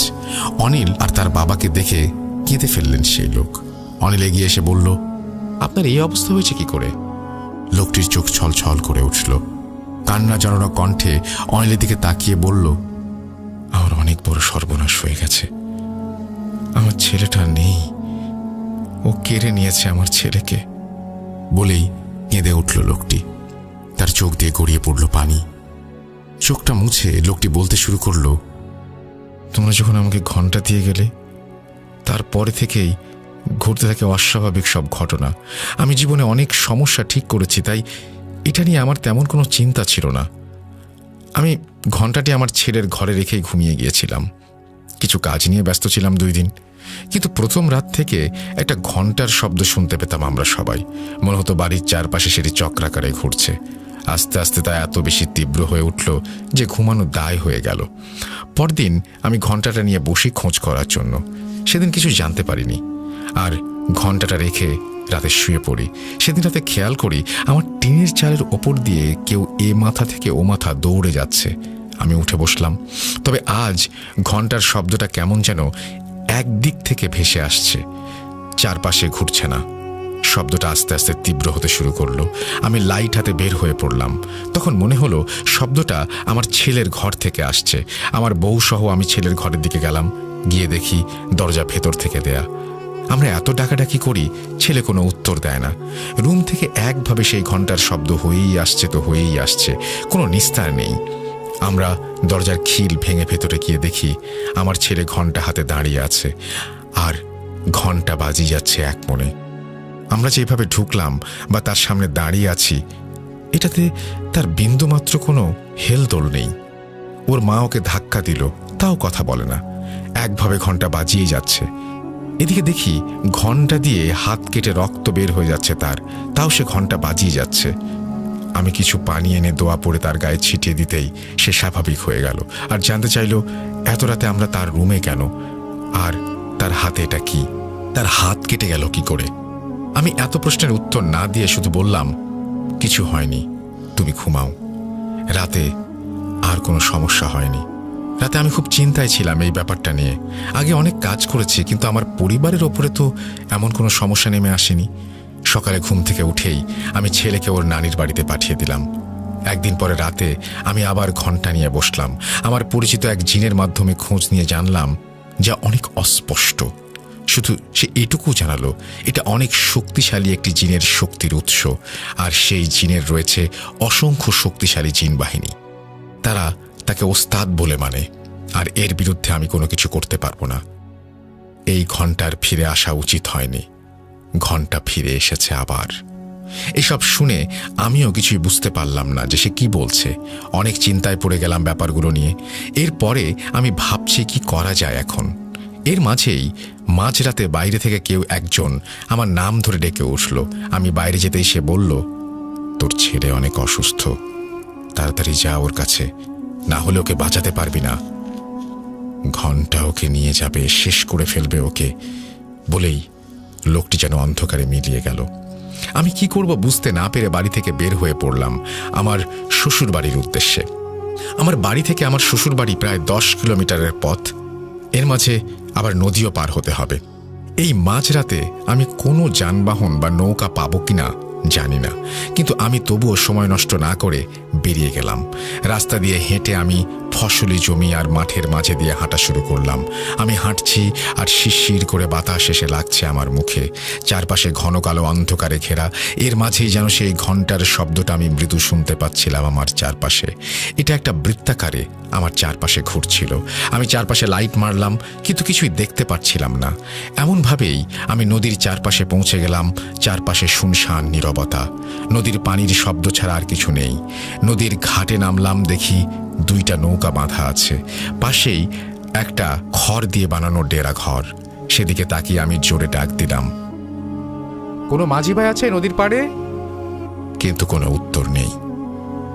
আমি আবার জোরে ডাক দিলাম, কোনো মাঝি ভাই আছে? থাকলে আমাকে নদীটা পার করে দিন। কিন্তু কোনো উত্তর নেই। আমি আবার জোরে ডাক দিলাম, এবারও কোনো উত্তর নেই। ভাবলাম কেউ হয়তো নেই, তাই আমি একটা নৌকার বাঁধন খুলে উঠে পড়লাম। সকালে এসে তাদের বুঝিয়ে দিয়ে বলবো এই আশায়। আমি তেমন ভালো নৌকা চালাতে পারছিলাম না, কিন্তু আমাকে যেতেই হবে। একজন বাবার কাছে তার সন্তানের চেয়ে বড় আর কিছু নেই। আমি যখন মাঝ নদীতে, তখন হঠাৎ দেখি নৌকার সামনের মাথায় কিছু একটা বসে আছে। আমি লাইটটা জেলে নৌকার পাটাতনের ওপরে রেখে দিয়েছিলাম, আর সেই আলোতেই দেখি সেখানে বামন আকৃতির সাদা ধুতি পরা একটা লোক বসে আছে। তার হাতে একটা ঘণ্টা, গলা থেকে ঝুলে আছে একটা পৈতা। আমি তখন নৌকা নিয়ে মাঝ নদীতে। সে আমার দিকে তাকিয়ে বলল, এতক্ষণে আপনার ছেলে হয়তো আর এই দুনিয়াতে নেই। ঘন্টা হয়তো তাকে মেরে ফেলেছে। আমি চিৎকার করে রাগান্বিত কণ্ঠে বললাম, কে তুমি? উত্তর দিল, আমি সাদা ঘন্টা। আমি তোমাকে সাবধান করতে এসেছি। এই ঘন্টা শুধু মৃত্যুই নিয়ে যায়। এটা বলেই লোকটা যেন আমার সামনে থেকে হারিয়ে গেল অন্ধকারে। আমি ততক্ষণে ওপারে পৌঁছে গেছি। নৌকাটা গাছের সাথে বেঁধে তাড়াতাড়ি হাঁটা দেয় সেই বাড়ির দিকে। আমি যখন পৌঁছালাম দেখি বাড়িতে অনেক কোলাহল, অনেক লোকজন এসে গেছে। আমি দৌড়ে গেলাম বাড়ির ভেতরে। দেখি মেঝেতে পড়ে আছে আমার ছেলে, গায়ে অসংখ্য আঁচড়ের দাগ, শরীর থেকে তখন রক্ত পড়ছে। আমি ওকে সাবধানে রাখার জন্য এই বাড়িতে পাঠিয়ে দেই, আর এখানে ওর অবস্থা করেছে যা দেখে প্রচুর রাগ হয় আমার ছেলেটার কি দোষ করেছে, তার কেনই অবস্থা হবে। আমি পরদিন ছেলের লাশ নিয়ে বাড়ি ফিরে যাই, আর আমার ছেলের এই অবস্থা করার জন্য প্রতিশোধ নিতে চাই। তাই গতদিন রাতে আমি একা একা রুমে বসে আমার সর্বোচ্চ শক্তি দিয়ে চেষ্টা করতে থাকি, যে করেই হোক আমি একে শেষ করে ছাড়ব। যখন আমি আমার কাজ শুরু করি তখন বাইরে প্রচুর পরিমাণে ঘন্টার শব্দ আসতে থাকে। আমি বেশ বিরক্ত হয়ে যাই। এর মাঝেই শুরু হলো ঝোড়ো বাতাস। মনে হলো সবকিছু তোলপাড় করে নিয়ে যাবে। হঠাৎ দরজা খুলে যায়, প্রচুর বাতাস ঢুকতে থাকে রুমে। আমার সবকিছু এলোমেলো করে দিচ্ছিল চারপাশে। হঠাৎ কিছু একটা বাতাসের বেগ রুমে ঢুকে আসলো। আমি কিছু বুঝে ওঠার আগেই মনে হলো আমাকে ওপরে তুলে মাটিতে ছুঁড়ে ফেললো। এরপরে আর কিছু মনে নেই। জ্ঞান ফিরে দেখি আমি হাসপাতালের বেডে। আমার ছোট্ট গোছানো পরিবারটা কেমন তছনছ হয়ে গেল। আমি এটা কিছুতেই মেনে নিতে পারবো না। আমি এই অভিশপ্ত ঘন্টা থেকে দূরে থাকতে চাই। তোমরা এটা নিয়ে যাও। আমি একটা লোকের সন্ধান দিচ্ছি, তোমরা তার কাছে যাও, তিনি হয়তো কিছু করতে পারবে। তার বউ ঘন্টার ব্যাগটা এগিয়ে দিল অনিলের দিকে। অনিল আর তার বাবা হাসপাতাল থেকে বের হচ্ছে আর চিন্তা করছে এখন তারা কি করবে। এই ঘন্টা থেকে কি কোনোই নিস্তার নেই? ঘন্টার ব্যাগটা হাতে নিয়ে বাড়ি ফিরে আসলো অনিল আর তার বাবা। দুজনের মুখেই চিন্তার ছাপ। এই ঘন্টা থেকে কি আসলেই তাদের নিস্তার নেই? দুদিন পরে হুজুরের দেয়া ঠিকানায় তারা যায়, তাদের গ্রাম থেকে বেশ খানিক দূরে। এবার অনিল তার বাবা আর অনিলের এক চাচাতো ভাইকে সাথে নেয় সে। যেহেতু বেশ ভালোই দূরের পথ আর নৌকা যোগে যেতে হয় সেখানে, তাই তিনজন চলে যায় তারা। ঠিকানায় গিয়ে দেখে তিনি বেশ বড় মাপের কবিরাজ। অনেক লোক বসে আছে, তাদেরও সিরিয়াল দিতে হলো। তারা পৌঁছালো দুপুরে, কিন্তু সবকিছু শেষ করে যখন তাদের ডাক পড়ল তখন পড়ন্ত বিকেল। চারপাশে রোদের রেখা ক্ষীণ হয়ে আসছে। তারা যখন কবিরাজের কাছে সেই ঘন্টা দেয়, কবিরাজ তা দেখে নিয়ে আগে সব শুনে নেয়। তারপরে বলে, আপনারা ঘন্টাটা রেখে যান, 7 দিন পরে আবার আসবেন। আমি 7 দিনের মাঝে এটা নষ্ট করে দেব। তারা যখন উঠে চলে আসবে ঠিক তখনই কবিরাজ পেছন থেকে ডাক দেন আর বলেন, এখন তো প্রায় সন্ধ্যা, আর তোমাদের বাড়ি যেতে রাত হয়ে যাবে। যদিও ভালো বাইরে চাঁদের আলো, তারপরেও এই নাও, এটা হাতে বেঁধে নাও। এ বলে কবিরাজ তাদের তিনজনের দিকে 3টা তাবিজ এগিয়ে দিলেন। তাবিজগুলো হাতে বেঁধে নিয়ে তারা বেরিয়ে আসলো ঘর থেকে। চারপাশ কেমন অস্পষ্ট হয়ে আছে, ঝাপসা একটা অন্ধকারে। তারা হাঁটা দিল নদীর দিকে। নদীর কাছে যখন তারা আসলো, অনেকটাই অন্ধকার কেটে চাঁদ উঁকি দিচ্ছে মাথার ওপর, আর চাঁদের আলোয় নদীর পাড়ে তা যেন চিকচিক করে উঠছে। তারা উঠে বসলো নৌকায়। এদিকে অনিল বসে আছে মাঝের দিকে, অনিলের বাবা বসে আছে সামনে, অনিলের চাচাতো ভাই তখন নৌকা চালাচ্ছে। বেশ কিছু দূর এসেছে তারা। এর মাঝে অনিলের বাবা নৌকা চালাচ্ছে তখন। মাথার ওপরে পূর্ণ চাঁদ, নৌকার সাথে পানি ধাক্কা খাওয়ার শব্দ আর ঝিরিঝিরি বাতাস বেশ ভালোই লাগছে অনিলের। এর মাঝে এতদিন পরে আবার সেই ঘণ্টা থেকে মুক্তি। ওখানে যাওয়ার পরে শুনেছে এই কবিরাজ নাকি এমন কোনো কাজে ব্যর্থ হননি, তাই এবার আশাটা অনেক বেড়ে গেছে তার। এবার হয়তো মুক্তি পাওয়া যাবে। এসব চিন্তা করতে করতে চোখ লেগে এসেছিল অনিলের। হঠাৎ একটা মহিলার চিৎকারে ঘুম উবে যায়। তারা তিনজনই দেখে নদীর ওপার থেকে একটা মহিলা জোরে জোরে তাদের ডাকছে। এত রাতে একটা মহিলা এভাবে নদীর পাড়ে দাঁড়িয়ে বেশ অবাক হয়ে যায় তারা। অনিলের বাবা মহিলাকে উদ্দেশ্য করে বলে, কি হয়েছে, আপনি ডাকছেন কেন? মহিলা বলে, আমাকে কি আপনাদের সাথে নিতে পারবেন? আমাকে সামনের ঘাটে নামিয়ে দেবেন। আমার ছেলেটা খুব অসুস্থ, এখানে এসেছি কাজে, আর এত রাতে যাওয়ার কোনো নৌকা পাচ্ছি না। এই উপকারটুকু যদি করতেন। অনিলরা দেখল একটা মহিলা এত রাতে এখানে, তারাও ওইদিকে যাচ্ছে, তাহলে সাথে করেই নিয়ে নিক, যে নামিয়ে দেবে। অনিলের বাবা নৌকাটা পাড়ের দিকে নিলেন। তারপরে মহিলা নৌকায় উঠে বসল। মহিলার হাতে একটা কাপড়ের পোটলা। নৌকায় ওঠার পর অনিলের বাবার সাথে দু একটা কথা হয় মহিলার। নৌকা চলতে শুরু করে। সবাই চুপ, চারপাশে শব্দ ছাড়া আর কিছুই নেই। অন্যরকম নীরবতা চারপাশে। মহিলাটি নৌকার এক পাশে ডান হাতের কয়েকটি আঙুল দিয়েছে পানিতে। হঠাৎ অনিলের চাচাতো ভাইয়ের চিৎকার, চাচা সামনেটা কি ভেসে আসছে? অনিলের বাবা তাকিয়ে দেখেন সামনে সাদা কাপড়ের মতো কিছু একটা ভেসে আসছে তাদের দিকে। অনিলের বাবা নৌকাটা কোনোভাবেই যেন এদিকে সরিয়ে নিতে পারছেন না। ভয়ে তার মুখ ফ্যাকাশে হয়ে গেছে। অনিল তখন বাবার সাথে ধরে বৈঠা দিয়ে সর্বোচ্চ চেষ্টা করে নৌকাটি অন্যদিকে নিতে, কিন্তু শেষ পর্যন্ত তার নৌকাটা আর সরাতে পারল না। ততক্ষণে সামনে আসা সেই সাদা বস্তুটা আরো কাছে চলে এসেছে ভাসতে ভাসতে। কাছে আসতেই স্পষ্ট হয়ে গেল এটা আর কিছু নয়, এটা একটা কাফনে মোড়া লাশ। আর সেটা অনিলের ভয় আরো বাড়িয়ে দেয় কয়েক গুণ, কারণ এই লাশ তার চেনা। পুকুরের মাঝে ঠিক এই লাশটাই ভাসতে দেখেছিল সে, আর এই লাশটাই তো নৌকায় করে নিয়ে চলেছে অনিল। তাহলে কি আবার সেই ঘণ্টার কোনো প্রভাবে আটকে গেল তারা? এটা ভাবতেই লাশটা জোরে এসে ধাক্কা দিল নৌকায়। নৌকা ভালো করে ধরে কোনো মতে তারা তাল সামলে নিল। লাশটি ধাক্কা দিয়ে নৌকার এক পাশ দিয়ে ভেসে চলে গেল পেছনের দিকে। কিন্তু এবার তারা তিনজন খেয়াল করল নৌকায় সেই মহিলাটি কোথায়। শুধু কাপড়ের পোটলা পড়ে আছে নৌকার মাঝের পাটাতনে, কিন্তু সেই মহিলাটি তো নেই। অনিলের বাবা বলল, দেখো তো সে পানিতে পড়ে গেল কিনা। এসব করতে করতেই হঠাৎ কাপড়ের সেই পোটলাটি নড়ে উঠল। একটা খসখসে আওয়াজে সবাই তাকালো পোটলার দেখে। হঠাৎ তাদের চোখের সামনেই পোটলা খুলে বেরিয়ে আসলো একটা 4 বছরের শিশু। তার চেহারা এত বিভৎস, দেখার মতো না। শরীরের বিভিন্ন অংশে কাটাছেঁড়া দাগ, রক্ত পড়ছে সেখান থেকে। সেই রক্তে ভিজে যাচ্ছে নৌকার পাটাতন। ছোট ছেলেটি নৌকার ওপরে লাফাতে শুরু করে। ছেলেটি শরীর থেকে রক্ত ছিটে এসে লাগলো তাদের শরীরে। এমন অবস্থা যে নৌকার উপরে আর থাকা যাচ্ছে না। অনিলের বাবা তাড়াতাড়ি নৌকাটা পাড়ের দিকে নিলেন। এরপরে সবাই নৌকা থেকে লাফ দিয়ে মাটিতে নেমে পড়ল। মাটিতে নামার সাথে সাথে অনিল বুঝতে পারল কি ভুল করেছে তারা। অনিল তো এখানেই এসেছিল লাশ চুরি করতে, সামনেই তো সেই মাঠ। কিন্তু ততক্ষণে আর কিছু করার নেই। অনিলের বাবা আর ভাই দৌড়ে কোথায় যেন হারিয়ে গেছে। অনিল জোরে জোরে তার বাবাকে ডাকতে লাগলো আর দৌড়াতে শুরু করে দিল। সামনের একটা গাছের সারির পাশে দৌড়াচ্ছে অনিল। হঠাৎ অনিল দেখে তার বাম পাশের গাছের সারির ওপাশ দিয়ে অনেক বড় বিশালাকার ধূসর একটি মানুষের মতো অবয়ব দৌড়াচ্ছে, আর তার কাঁধে বসে আছে একটা কালো কুচকুচে বামন আকৃতির লোক। তার হাতে একটা ঘণ্টা, আর সে সেই ঘণ্টাটি বাজাচ্ছে। আর বিশাল সেই অবয়বটি অনিলের সাথে দৌড়ে যাচ্ছে সমান তালে। অনিল ভয়ে হাত পা নাড়াতে পারছে না। সে চিৎকার করে ডাকতে শুরু করলো, বাবা কই তোমরা, আমাকে বাঁচাও এই ঘণ্টার হাত থেকে, আমাকে বাঁচাও।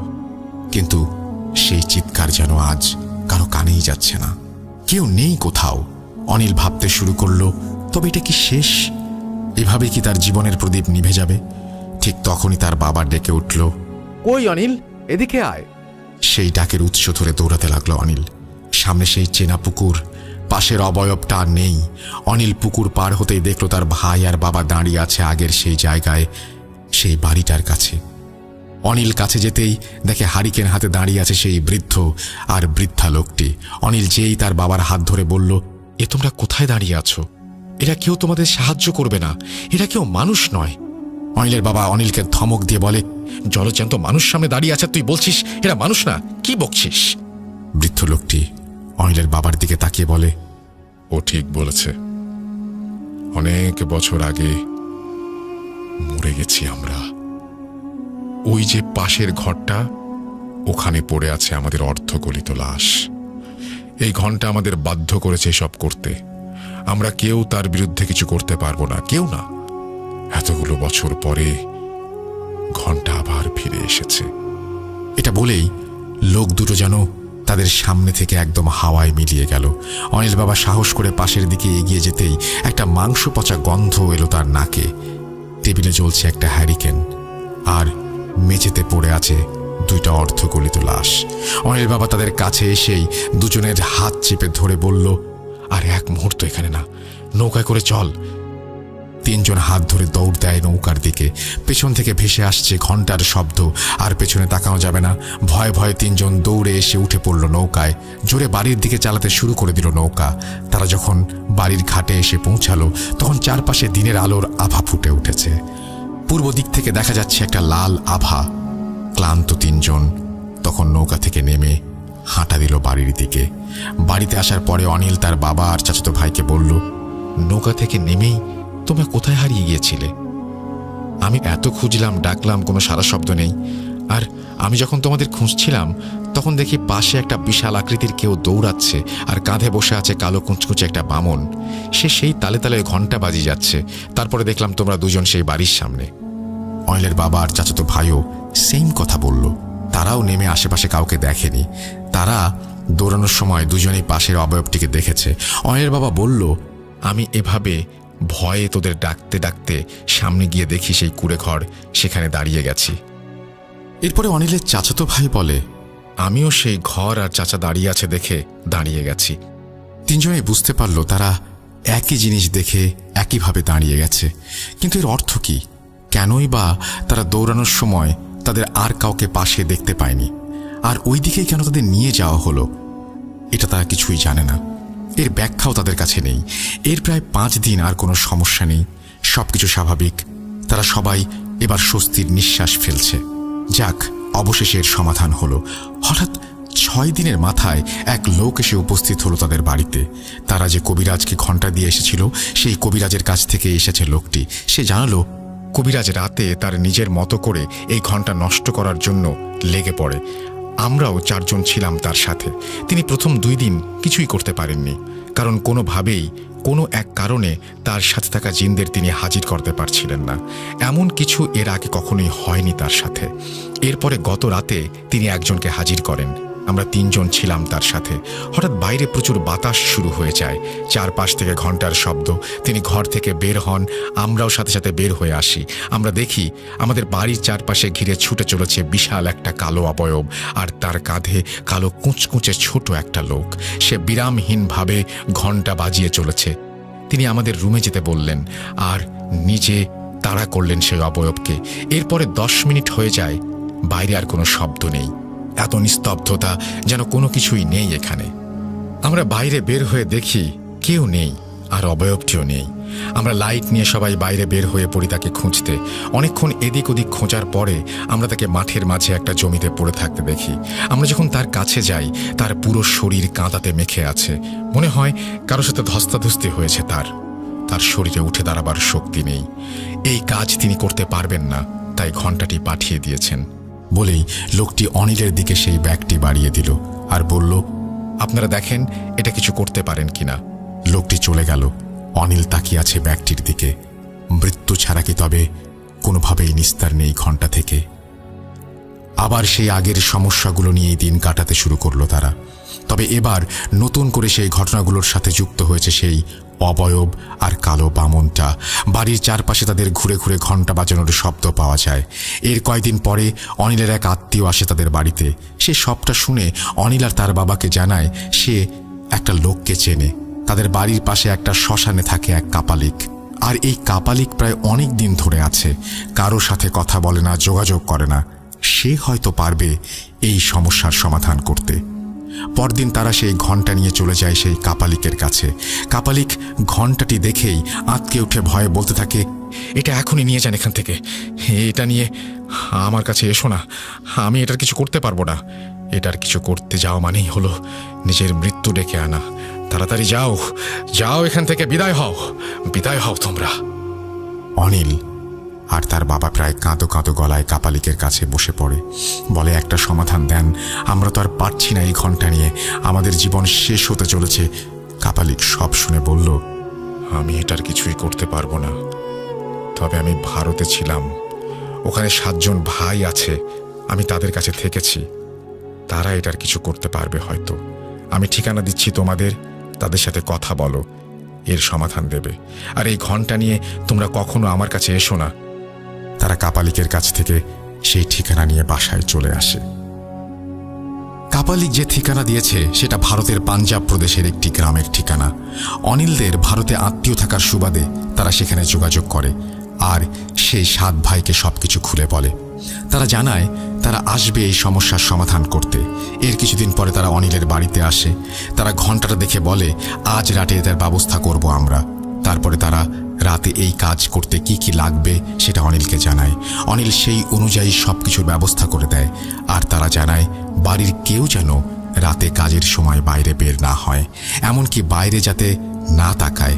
যত কিছুই হয়ে যাক যেন তারা ঘরের বাইরে না আসে। রাত 10টার দিকে তারা 7 জন মিলে বাড়ির উঠোনে তাদের মতো করে কাজে বসে যায়। বাড়ির সবাই ঘরের দরজা জানালা আটকে ঘরে ঢুকে পড়ে। প্রায় 30 মিনিট পরে অনিলরা শুনতে পায় বাইরে প্রচুর পরিমাণে বাতাস হচ্ছে, মনে হচ্ছে ঝড় শুরু হয়ে গেছে। আর সেই ঝড়ের তোড়ে তাদের বাড়ির আশেপাশের কিছু গাছপালা ডালপালা সব যেন ভেঙে পড়ছে।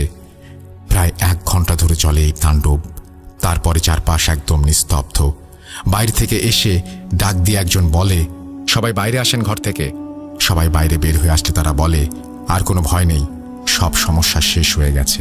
এদিকে তাদের 7 জনের মাঝে একজনের হাত ভেঙে গেছে একটি গাছের ডাল লেগে। বাড়ির চারপাশে অনেক ভাঙা ডাল আর গাছ পড়ে আছে। তারা বলে, আজ আর কিছু নয়, সকালে উঠে জানব। পরদিন সকালে উঠে তারা একজন সবাইকে ডেকে নিয়ে বসে। তারপরে অনিলের বাবাকে বলতে শুরু করে, অনিল তোমাদের কাছে আসলে মিথ্যা বলেছে। ও মাছ ধরতে যেয়ে এমন কিছু হয়নি, ও আসলে লাশ চুরি করত, আর সেখান থেকে এই ঘটনার শুরু। বাড়ির সবাই অনিলের দিকে তাকায়। অনিল মাথা নিচু করে হ্যাঁ বলে। লোকটি আবার বলতে শুরু করে, এই যে ঘন্টাটি দেখছেন, বলে ঘন্টাটি উপরে তুলে ধরে। আর সবাই অবাক, কারণ ঘন্টা এখানে 2টা আর তার জোড়া লাগানো, আগে ছিল একটা। এই ঘন্টাটা এক জিনের সর্দার তার 2 প্রিয় জিনকে দেয়, আর যে 2 জনকে দেয় তারা ছিল 2 ভাই। অনিলের বাবার দিকে তাকিয়ে বলে, যে সাদা ধুতি পরা লোকটিকে আপনি দেখেছেন, সে হলো তাদের 2 জনের মাঝে একজন, আর সে ছিল ভালো। আর অপর যে কালো জনকে আপনারা দেখেছেন, সে হচ্ছে খারাপ জিন। আর এই ঘন্টা ব্যবহার করে সে অনেক শক্তিশালী জিনকে তার কাছে রাখত, আর তাদের সাহায্যে এই ঘন্টা দিয়ে আরও বেপরোয়া শক্তিশালী হয়ে ওঠে। অনেক বছর আগে কোনো এক এলাকায় এই ঘন্টা দিয়ে সেই খারাপ জিন মানুষের উপরে অত্যাচার শুরু করে আর মানুষ মারতে শুরু করে। তখন সেই এলাকার অনেক ভালো বড় আর কিছু আলেম মিলে সেই জিনটিকে নিয়ে এই ঘন্টা দুটি এক জায়গায় জোড়া লাগায়। তার ফলে এই ভালো শক্তির জিনগুলো খারাপ শক্তির জিনগুলোকে বন্দি করে ফেলে এই ঘন্টার মাধ্যমে। আর এই ঘন্টাটিকে পাহারা দিত সেই ভালো বামন জিনটি। আর সেই আলেমরা মিলে এই ঘন্টাকে একটা পুরনো কবরের মাঝে পুঁতে রাখে, যাতে এটা অন্য কোনো মানুষের হাতে না যায়। কিন্তু অনিল লাশ চুরি করতে গিয়ে এই অভিশপ্ত ঘন্টাটিকে এই কবর থেকে বের করে আনে, আর দৌড়াতে গিয়ে পড়ে যায়, আর ঘন্টার জোড়া খুলে যায়। সাথে সেই বন্দি থাকা জিনগুলো ছাড়া পেয়ে যায়। আর এত বছর এভাবে বন্দি থাকার ফলে তারা মানুষের উপরে ক্ষিপ্ত হয়ে এই তাণ্ডব চালাতে থাকে। আর তোমরা যে বৃদ্ধ লোক 2টি আর মহিলাকে দেখেছ, তারাও এই ঘন্টার শিকার। ঘন্টা যখন প্রথম মানুষের ওপর অত্যাচার করে, সেই সময় তাদের মেরে ফেলে, আর তাদের অবয়ব ধরে এসে খারাপ জিনগুলো তোমাদের ভয় দেখাতে থাকে।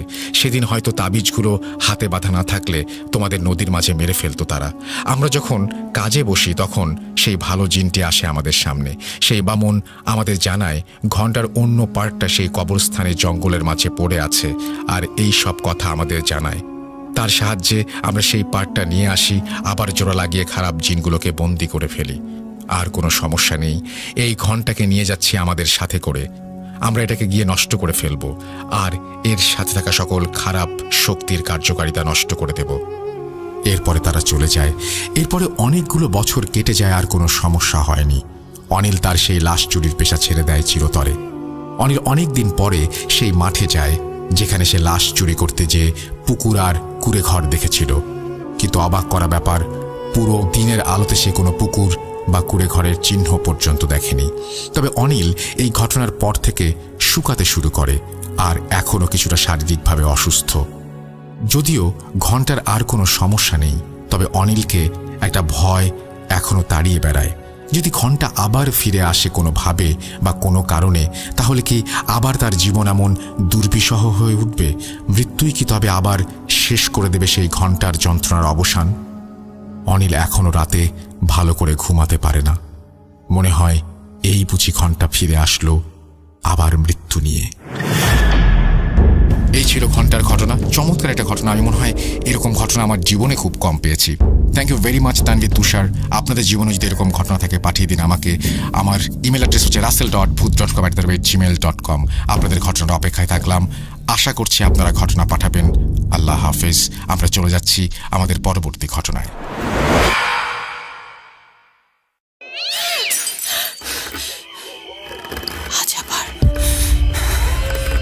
শুনতে পাচ্ছেন শব্দটা? ভয়ের আরেক নাম booth.com with Russell.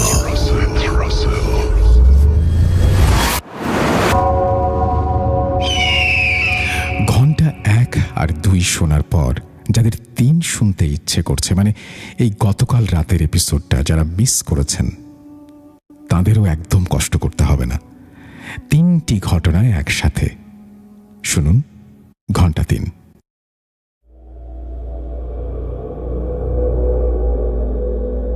পাগলটা তার দিকে তাকিয়ে দাঁত বের করে খিলখিল করে হাসতে হাসতে বলল, কিরে, ধরতে পারলি কই? হারিয়ে গেল তো? তুইও হারিয়ে যাবি। পালাবি কোথায় বল? ঘন্টা যে আবার ফিরে এসেছে। এই কথা শুনে এক মুহূর্তের জন্য স্তব্ধ হয়ে গেল অনিল। এ কি কথা বলছে পাগলটা? এই ঘন্টার ব্যাপার তো তার জানার কথা নয়, আর ঘন্টা তো অনেক আগে শেষ হয়ে গেছে। এই পাগল জানলো কি করে? এই সব ভাবতে ভাবতে অনিল সেই পাগলের দিকে তাকিয়ে রেগে জোরে জোরে বলতে লাগলো, তুই কি জানিস ঘন্টা নিয়ে? বল আমাকে। ঘন্টা আবার ফিরে আসলো মানে? হাসি থামিয়ে বল, তুই কে? পাগল কিছু না বলে শুধু বিড় বিড় করে ঘন্টা ফিরেছে বলতে বলতে এক দৌড়ে অন্ধকারে মিলিয়ে গেল। booth.com with Russell. ঈদ মুবারক, ঈদ মুবারক, ঈদ মুবারক। আপনাদের সবাইকে স্বাগত জানাচ্ছি আমি রাসেল। আশা করছি আপনারা সবাই ভালো আছেন, ভালোর দলে আছেন। আমিও ভালো আছি আর ভালোর দলে আছি। ঈদ উপলক্ষে আমাদের ঘটনা পাঠিয়েছেন তানভীর, তুষার এবং অনেক দিন পরে ঘন্টার 3য় পর্ব আজকে আপনাদের শোনাবো। আশা করছি আপনারা প্রথম থেকে শেষ পর্যন্ত শুনবেন। এই ঘন্টা নিয়ে আপনাদের অনেক আগ্রহ এবং অনেক দিন ধরেই আপনারা রিকোয়েস্ট করছিলেন যেন আমরা ঘন্টার 3য় পর্ব বা ঘন্টার নতুন পর্ব নিয়ে আসি। আজকে সেই 3য় পর্ব শোনাবো আপনাদের। আশা করছি ভালো লাগবে। ঘটনা শুরুর আগে একটু ছোট্ট করে বলে দেই, যারা ঘন্টা 1 এবং ঘন্টা 2 এখনো শোনেননি, তারা ঘন্টা 3 শোনার আগে 1 এবং 2 শুনে আসবেন। তাহলে পুরো ঘটনাটি বুঝতে আপনাদের জন্য অনেক সহজ হবে।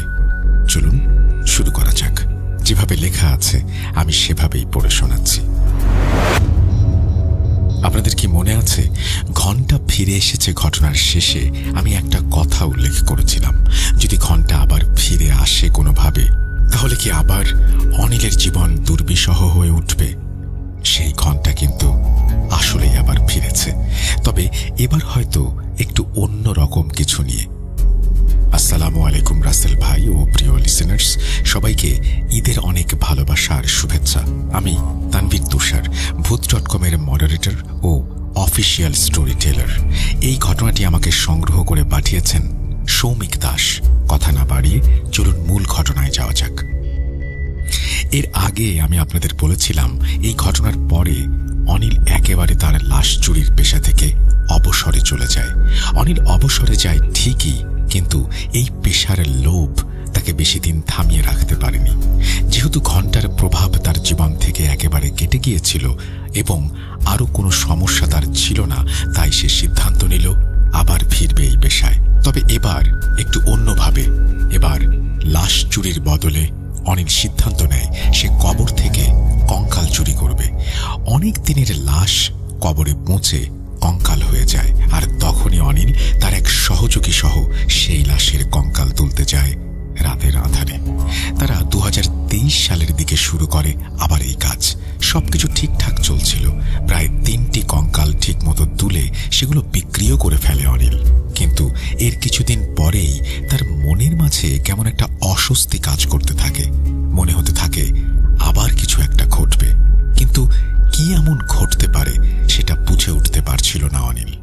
এর মাঝে কেটে যায় আরো কিছু সময়। একদিন অনিলের দাওয়াত পড়ে পাশের বাড়ির এলাকার এক লোকের বাড়িতে। সেই দাওয়াতে যাওয়ার পরে অনিল তার নিজের মাঝে কোনো কিছুর একটা অস্বস্তি অনুভব করতে শুরু করে। সেখানে অনেকের সাথে কথা বলে। সেই অনুষ্ঠান শেষ করতে করতে বেশ রাত হয়ে যায়। অনুষ্ঠানে যেহেতু পূজার একটা ব্যাপার ছিল, সেখানে তার পরিচিত একজন ঠাকুর মশাইও ছিলেন। রাতে সেই বাড়ি থেকে অনিল যখন নিজের বাড়িতে ফিরেছিলেন, তখন চারপাশে ঘন কালো অন্ধকার ছেয়ে গেছে। ধান ক্ষেতের মাঝ দিয়ে রাস্তাটা ধরে বাড়ির পথে হাঁটছে অনিল। এমন সময় হঠাৎ পেছনে একটা ডাক শুনতে পায় সে। মনে হলো পেছনে কেউ একজন তার নাম ধরে ডাকল। অনিল তখন থেমে পেছনে তাকাতেই দেখল সেই ঠাকুর মশাই দাঁড়িয়ে আছেন সেখানে। ঠাকুর মশাই অনিলের দিকে এগিয়ে এসে বললেন, অনিল শোনো, তোমাদের বাড়ির ওদিকে আবার কদিন পরেই আমার একটা পুজো আছে, তো আমার এই পুজোর সরঞ্জামগুলো আবার এতটা পথ বয়ে নিয়ে বাড়ি যেতে হবে, আবার কদিন পরে আসতে হবে। এর চেয়ে তুমি যদি নিয়ে যেতে তোমার বাড়িতে, তাহলে আমি পরে গিয়ে তোমার কাছ থেকে নিয়ে নিতাম। এই কথা বলে ঠাকুর মশাই অনিলের দিকে একটা পাটের ব্যাগ এগিয়ে দিলেন। অনিল ঠিক আছে বলে ব্যাগটা ঠাকুর মশাইয়ের কাছ থেকে নিয়ে বাড়ির দিকে হাঁটা দিল। বাড়ি আসার পরে অনিলের রুমের পাশে থাকা অন্য একটা রুমে সেই ব্যাগটা টাঙিয়ে রেখে নিজের রুমে এসে শুয়ে পড়ল। কিন্তু ঠিক সেদিন রাতেই শুরু হলো এক অদ্ভুত ঘটনা। ঘুমের মাঝে অনিলের কানে হালকা একটা শব্দ ভেসে আসতে লাগলো। এই শব্দ খুব আস্তে তার কানে আসলেও শব্দটা যে খুব পরিচিত কিছু, সেটা সে বুঝতে পারছিল। অনিল হঠাৎ ঘুম থেকে লাফ দিয়ে ওঠে। সাথে সাথেই শব্দটা যেন হাওয়ায় মিলিয়ে যায়। কিন্তু শব্দের কথাটা মনে হতেই বেশ ভয় পেয়ে যায় অনিল। পুরো শরীর যেন ঘেমে একাকার তার। কিন্তু ঘুম থেকে ওঠার পরেই শব্দটা থেমে যাওয়ার কারণে স্বপ্ন দেখছে ভাবল সে। কিন্তু তার সেই ধারণা খুব তাড়াতাড়ি ভেঙে গেল অদ্ভুত আরো একটা শব্দে। না, এটা কোনো স্বপ্ন নয়, এটা এখন তার কাছে বাস্তব। সেই ঘরের চালের ওপর দিয়ে কিছু একটা দৌড়ে এদিক ওদিক যাওয়া আসা করছে। আর একটু পরেই ভেসে আসে মৃদু সুরে পরিচিত সেই ঘণ্টার আওয়াজ। ভয়ে যেন রক্ত হিম হয়ে যায় অনিলের। এত রাতে আবার সেই ঘণ্টার আওয়াজ কোথা থেকে? তার জীবন থেকে এই অভিশাপ তো মুছে গিয়েছিল অনেক আগেই। তাহলে কি আবার ঘণ্টা ফিরে আসলো? অনিল কি করবে বুঝতে না পেরে ভয়ে ভয়ে বের হয়ে আসে বাইরে। কিন্তু না, বাইরে তো তেমন কিছু নেই। সে আবার গিয়ে শুয়ে পড়ে। সকালে ঘুম থেকে উঠে সে এগিয়ে যায় তার রুমের পাশে থাকা আরেকটা ঘরের দিকে। তাদের বাড়িতে কাজ করার জন্য দূর থেকে কাজের লোক এসে এই ঘরে থাকে। এখন সেই ঘরে কাজের লোক নেই। অনিল সেই ঘরে তার পোষা ময়না পাখির খাঁচাটা রাখে। প্রতিদিন উঠে সেই ঘর থেকে সে ময়না পাখির খাঁচাটা বের করে বাইরে বারান্দায় রেখে দেয়। কিন্তু সেদিন সে পাখির খাঁচাটা বের করতে যেয়ে আকাশ থেকে পড়ল। খাঁচার মাঝে দুইটা পাখি মরে পড়ে আছে। সেই সাথে তার সেই রুমের মাঝে থাকা সব তেলাপোকা আর টিকটিকি মরে পড়ে আছে মেঝেতে। সে কিছুই বুঝতে পারল না কি হলো এই ঘরে। এমন সমস্যা তো আগে একবার হয়েছিল, তবে কি তেমন কিছুই আবার শুরু হতে যাচ্ছে? অনিল বেশ কিছু সময় সব নিয়ে চিন্তা করল। তারপর চলে গেল তার কাজে। কিন্তু সে কাউকে কিছু বলল না এই ব্যাপারে। সেদিন রাতে ঘটল আরেকটা অদ্ভুত ঘটনা। মাঝরাতে মনে হলো তাদের গোয়াল ঘর থেকে কিছু একটার খসখস শব্দ ভেসে আসছে। সে উঠে আলো সাথে নিয়ে চলে গেল গোয়াল ঘরের দিকে। কিন্তু সেখানে গিয়ে সে দেখল সব কিছুই স্বাভাবিক। কিন্তু তাদের মহিষটা ঘরের মাঝে এক কোণে দাঁড়িয়ে আছে। তার চোখ মুখ দেখে মনে হচ্ছে সে কিছু একটা দেখে আতঙ্কে ভয়ে জড়সড় হয়ে আছে। অনিল যখন গোয়াল ঘরের দরজা লাগিয়ে আবার রুমের মাঝে এসেছে, ঠিক তখনই ভেসে আসতে লাগলো আবার সেই শব্দ। সাথে সাথে অনিল আবার দৌড়ে গেল গোয়াল ঘরের দিকে। এবার তার চোখ পড়ল অন্য পাশে থাকা ছোট একটা গরু বাছুরের দিকে। আগের বার সেটা খেয়াল করেনি। বাছুরের কাছ থেকে একটা রক্তের ধারা বয়ে আসছে দরজার দিকে। সে একটা চিৎকার করে এগিয়ে গেল সেদিকে। তার চিৎকার শুনে তার মা আর বোন দৌড়ে বের হয়ে আসলো ঘরের বাইরে। তারাও গোয়ালে এসে দেখল তাদের সেই ছোট বাছুরটা পড়ে আছে মেঝের মাঝে, কিন্তু তার মাথাটা গলার সাথে নেই। দেখে যেন মনে হচ্ছে কেউ এক টানে মুচড়ে ছিঁড়ে ফেলেছে মাথাটা গলা থেকে। বাছুরের জিহ্বাটা তখনও বের হয়ে আছে তার মুখের মাঝে, যেন জিহ্বাটা কামড়ে ধরে পড়ে আছে মাটিতে। সেই সাথে চোখ দুটো খোলা, আর তা যেন ভয়ে কেমন ফ্যাকাশে হয়ে গেছে। আর দেহের সাথে কাটা গলা থেকে তখনও যেন ফোঁটায় ফোঁটায় চুইয়ে পড়ছে রক্ত। এটা দেখার সাথে সাথেই সবাই অনেক বেশি ভয় পেয়ে যায়। যতই বাছুর হোক না কেন, এইভাবে গরুর ধর থেকে মাথা ছিঁড়ে ফেলা কোনো সাধারণ কিছুর পক্ষে কখনো সম্ভব নয়। ভয়ে অনিলের বোন দৌড়ে চলে যায় বাইরে। ভয় তারা কোনো মতে রাতটা কাটিয়ে ফেলে সেদিন। তবে কেন এমন হচ্ছে এর কোনো ব্যাখ্যা খুঁজে পায় না তারা। সকাল হলে বাড়ির পাশের এক পতিত জমিতে তারা বাছুরটা কবর দিয়ে আসে। এরপরে 2 দিন আর তেমন কোনো সমস্যা নেই। শুধু রাতের বেলায় অনিল শুনতে পায় ঘণ্টার একটা মৃদু শব্দ। তবে সেটা তার কাছে স্বপ্ন মনে হয়। আসলেই কি স্বপ্ন দেখে সে, নাকি জেগে জেগে উপলব্ধি করে, তা ঠিক বুঝে উঠতে পারে না। এর পরদিন রাতে অনিল আবার শুনতে পায় তাদের গোয়াল ঘর থেকে সেদিনের মতো শব্দ আসছে। এবার আর দেরি না করে সে তার মা আর বোনকে ডেকে নিয়ে আবার দৌড়ে যায় গোয়াল ঘরের দিকে। সেখানে যাওয়ার পরেই তারা যে জিনিসটা দেখতে পায়, তাদের মহিষটা গোয়াল ঘরের মাঝে দড়ি ছিঁড়ে দিকবিদিক শূন্য হয়ে ছুটে বেড়াচ্ছে এদিক থেকে ওদিকে। মনে হচ্ছে কিছু একটা দেখে প্রচণ্ড ভয় পেয়েছে সে। তারা দরজা খুলে ভেতরে গিয়ে সেই মহিষকে ধরে আবার বেঁধে রাখতে গেলেই এক ঝটকায় মহিষ ছুটে বের হয়ে যায় গোয়াল ঘরের দরজা দিয়ে। আর কিছু বুঝে ওঠার আগেই অনিল পিছু নেয় সেই মহিষের। সাথে সাথে অনিলের মা আর তার বোন গোয়াল ঘর থেকে বের হয়ে কয়েকজন প্রতিবেশীকে ডেকে তোলে আর তাদের জানায় মহিষ বের হয়ে গেছে ঘর থেকে। সবাই আলো হাতে ছুটতে শুরু করে। অনিল আর মহিষটা যেদিকে ছুটে গিয়েছে সেদিকে যায় সবাই। এদিকে অনিল তখনও ছুটে চলেছে সেই মহিষের পিছু নিয়ে। মহিষটা তাদের বাড়ি থেকে বের হয়ে বিলের জমির মাঝ দিয়ে গ্রাম পার হয়ে ছুটতে শুরু করেছে। অনিল পেছনের দিকে তখন বেশ কিছু আলো দেখতে পাচ্ছে। সেই আলো হাতে অনেকেই তাদের বাড়ি থেকে বের হয়ে ছুটে আসছে তার দিকে। সামনের দিকে মহিষটা তখন আইল পথ ছেড়ে জমির মাঝে আবার এগিয়ে যাচ্ছে গ্রামের একটা কোণার দিকে। অনিলও তার পিছু পিছু ছুট লাগালো সেদিকে।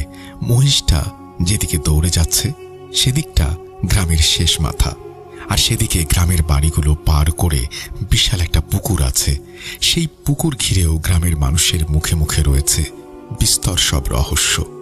এবার অনিলের একা একা এদিকে আসা নিয়ে একটু ভয় করতে শুরু করলো। এর মাঝেই তার গা ছমছম করে উঠছে একটু। অনিল ভাবল সেই পুকুরের দিকে যাওয়ার আগেই ধরে ফেলতে হবে মহিষটাকে। এজন্য সে আরো জোরে ছুটতে লাগলো সেই মহিষের পিছু পিছু। অনিল প্রায় মহিষের কাছে এসে সেটাকে ধরে ফেলেছে। এদিকে তারা দুজনেই পুকুরের বেশ কাছে চলে এসেছে। এর মাঝেই আবছা অন্ধকারে অনিল একটা গাছের নিচে যেন কিছু একটার সাথে হোঁচট খেয়ে নিচে পড়ে গেল। তবে অনিল নিচে পড়ে যেতে গিয়ে শুধু এটুকু দেখল তার মহিষটি এক লাফে পুকুরের পার বেয়ে নেমে গেল নিচে। আর পানির কাছে গিয়েই আর এক লাফে মহিষটি চলে গেল পুকুরের মাঝে। অনিল যেন ভয়ে আর বিস্ময়ে তার স্বাভাবিকতা হারিয়ে ফেলল। অনিল যখন তার মাথা উপরে তুলে তাকালো তখন দেখে পুকুরের পানিতে প্রচুর ঢেউ উঠেছে, যেমন বড় কোনো ভারী কিছু পুকুরের পানিতে পড়লে হয় আর কি। কিন্তু এরপরে আর মহিষটাকে কোথাও দেখতে পাওয়া যাচ্ছে না। ততক্ষণে সে খেয়াল করে সে আসলে যে জিনিসের ওপরে হোঁচট খেয়ে পড়ে গিয়েছিল সেটা একটা মানুষ। খুব ভালো করে খেয়াল করার পর দেখল এটা তাদের এলাকায় আসা ভবঘুরে এক পাগল। এই পাগল বেশ অনেক দিন ধরে তাদের গ্রামে আছে। পাগলটা তার দিকে তাকিয়ে দাঁত বের করে খিলখিল করে হাসতে হাসতে বলল, কিরে, ধরতে পারলি কই? হারিয়ে গেল তো? তুইও হারিয়ে যাবি। পালাবি কোথায় বল? ঘন্টা যে আবার ফিরে এসেছে। এই কথা শুনে এক মুহূর্তের জন্য স্তব্ধ হয়ে গেল অনিল। এ কি কথা বলছে পাগলটা? এই ঘন্টার ব্যাপার তো তার জানার কথা নয়, আর ঘন্টা তো অনেক আগেই শেষ হয়ে গেছে। এই পাগল জানল কি করে? এই সব ভাবতে ভাবতে অনিল সেই পাগলের দিকে তাকিয়ে রেগে জোরে জোরে বলতে লাগলো, তুই কি জানিস ঘন্টা নিয়ে? বল আমাকে, ঘন্টা আবার ফিরে আসলো মানে? হাসি থামিয়ে বল, তুই কে? পাগল কিছু না বলে শুধু বিড় বিড় করে ঘন্টা ফিরেছে বলতে বলতে এক দৌড়ে অন্ধকারে মিলিয়ে গেল। এতক্ষণে গ্রামের অনেক লোক দৌড়ে প্রায় চলে এসেছে তার দিকে। সবাই এসেই জানতে চাইল মহিষ কোথায়। অনিল তাদের মহিষ কিভাবে কোথায় চলে গেল সেটা জানালো। গ্রামের লোকেরা সহ অনিল তখন পুকুরের পাড়ে চারপাশে খুঁজতে শুরু করলো, কিন্তু কোথাও কোনো মহিষের চিহ্ন পর্যন্ত নেই। শুধু পুকুরের মাঝে লাফ দেওয়ার আগে মহিষের খুরের পায়ের চিহ্ন পড়ে আছে পুকুরের পাড়ে। এরপর সবাই মিলে সিদ্ধান্ত নিল সকাল পর্যন্ত তারা অপেক্ষা করে এই পুকুরে মহিষের খোঁজ চালাবে। কারণ এই পুকুরের যা নাম ডাক আছে এই গ্রামে, তাতে রাতের বেলা কেউ এই পুকুরে নামবে বলে মনে হয় না। পুরুষ মানুষ কয়েকজন মিলে পুকুরের পাড়ে বসে বাকি রাতটুকু কাটিয়ে দিল। এরপর সকাল হলে তারা সবাই মিলে আবার খোঁজা শুরু করলো। অনিল সহ কয়েকজন যুবক পুকুরে নেমে পড়ল, আর অনেকেই জাল ফেলে মহিষ খোঁজার চেষ্টা করল, কিন্তু কেউ কিছু খুঁজে পেল না। দুপুর পর্যন্ত সবাই চেষ্টা করে হাল ছেড়ে দিল, কিন্তু এভাবে মহিষ কোথায় উধাও হয়ে যাবে তার জানা গেল না। অনিল সবার সাথে হতাশ হয়ে বাড়ি ফিরে আসলো। তারপর সে অন্যান্য গ্রামেও খোঁজ করতে লাগলো তার মহিষের।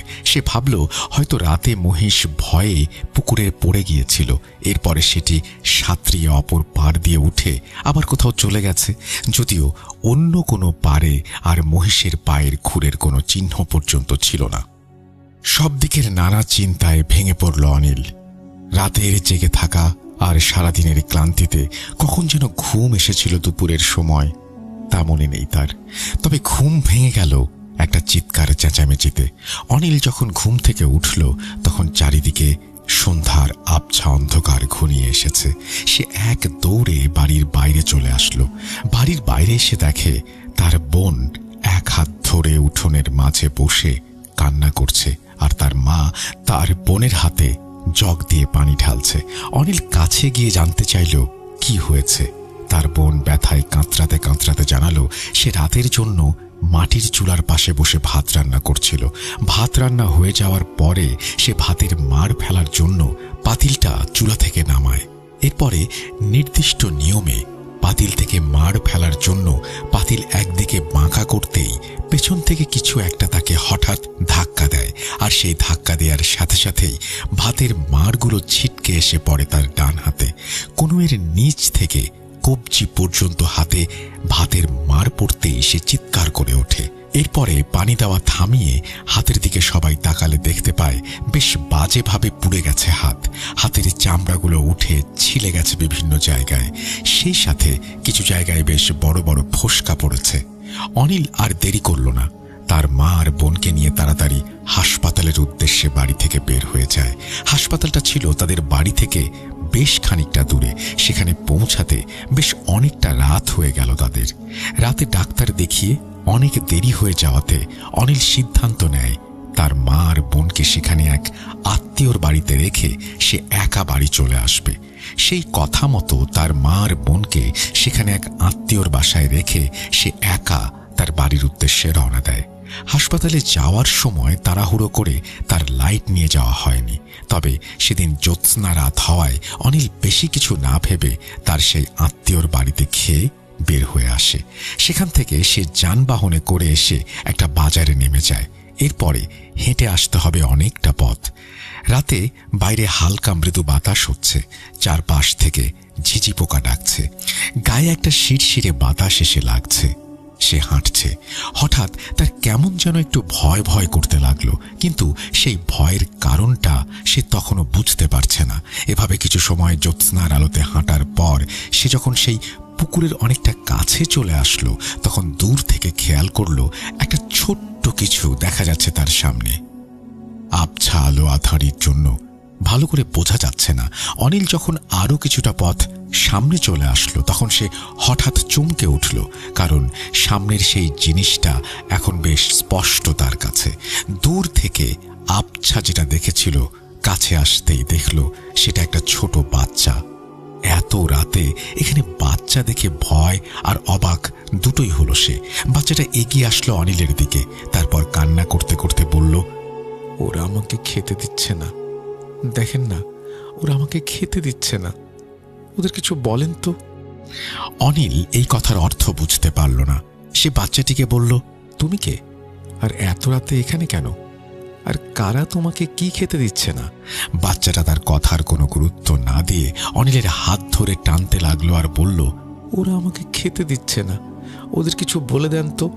অনিল এবার কিছুটা বিরক্তই হলো, এ কি ঝামেলায় পড়া গেল। পরে অনিল বাধ্য হয়ে সেই ছেলেটার সাথে এগিয়ে গেল, আর ছেলেটার পিছু নিয়ে সে পৌঁছে গেল পুকুর পাড়ে। সেখানে যেতেই তার শরীর দিয়ে একটা ভয়ের ঠান্ডা স্রোত বয়ে গেল। এ কি দেখছে সে? পুকুর পাড়ের এক জায়গায় তার মহিষটা পড়ে আছে মাটিতে। তার ঘরে থাকা সেই বাছুরটার মতো এটারও অবস্থা একই। অনেকটা দূরে ছিটকে পড়ে আছে সেই মহিষের ছিঁড়ে ফেলা মাথাটা, আর সেই মাথা থেকে এখনো রক্ত ঝরছে। তবে সবচেয়ে ভয়ের ব্যাপার হলো, মহিষের ওপরে ঝুঁকে আছে অসংখ্য ছোট ছোট বাচ্চা। তারা সবাই যেন মাথা ডুবিয়ে দিয়ে কামড়ে খাচ্ছে সেই মহিষটাকে। কাছের কয়েকটা বাচ্চার মুখে লেগে আছে তাজা রক্ত। অনিল পাশ ফিরে তাকে ডেকে আনা ছেলেটার দিকে তাকাতেই দেখে সেই ছেলেটার নেই। ছেলেটাও গিয়ে যোগ দিয়েছে তাদের সাথে, অর্থাৎ অন্য বাচ্চাদের সাথে, আর সেই ছেলেও তাদের মতো বসে মাংস চিবিয়ে খাচ্ছে। সাথে তার মুখেও যোগ হয়েছে তাজা রক্ত। অনিল ভয়ে কি করবে হিতাহিত জ্ঞান হারিয়ে ফেলে। এর মাঝেই সেখানে থাকা কয়েকটা বাচ্চা তার দিকে তাকিয়ে ফেলে। অনিল দেখতে পায় তাদের চোখ যেন জ্যোৎস্নার আলোয় জলজল করছে, যেমনটা দেখা যায় রাতের বেলা কুকুর বা বেড়ালের চোখ। অনিলকে ডেকে আনা সেই বাচ্চাটা অনিলের দিকে তাকিয়ে একটা হাসি দেয়। আবার এগিয়ে আসতেই অনিলটা চিৎকার দিয়ে দৌড় লাগায় বাড়ির দিকে। সে একটানা চিৎকার করতে করতে যখন গ্রামের দিকে দৌড়াচ্ছিল, তার চিৎকার শুনে গ্রামের কয়েকজন মানুষ আলো হাতে বের হয়ে আসে। তারা এসে অনিলকে থামায়। অনিল তখনও ভয়ে ঘামছে আর হাঁপাচ্ছে, তার শরীর কাঁপছে।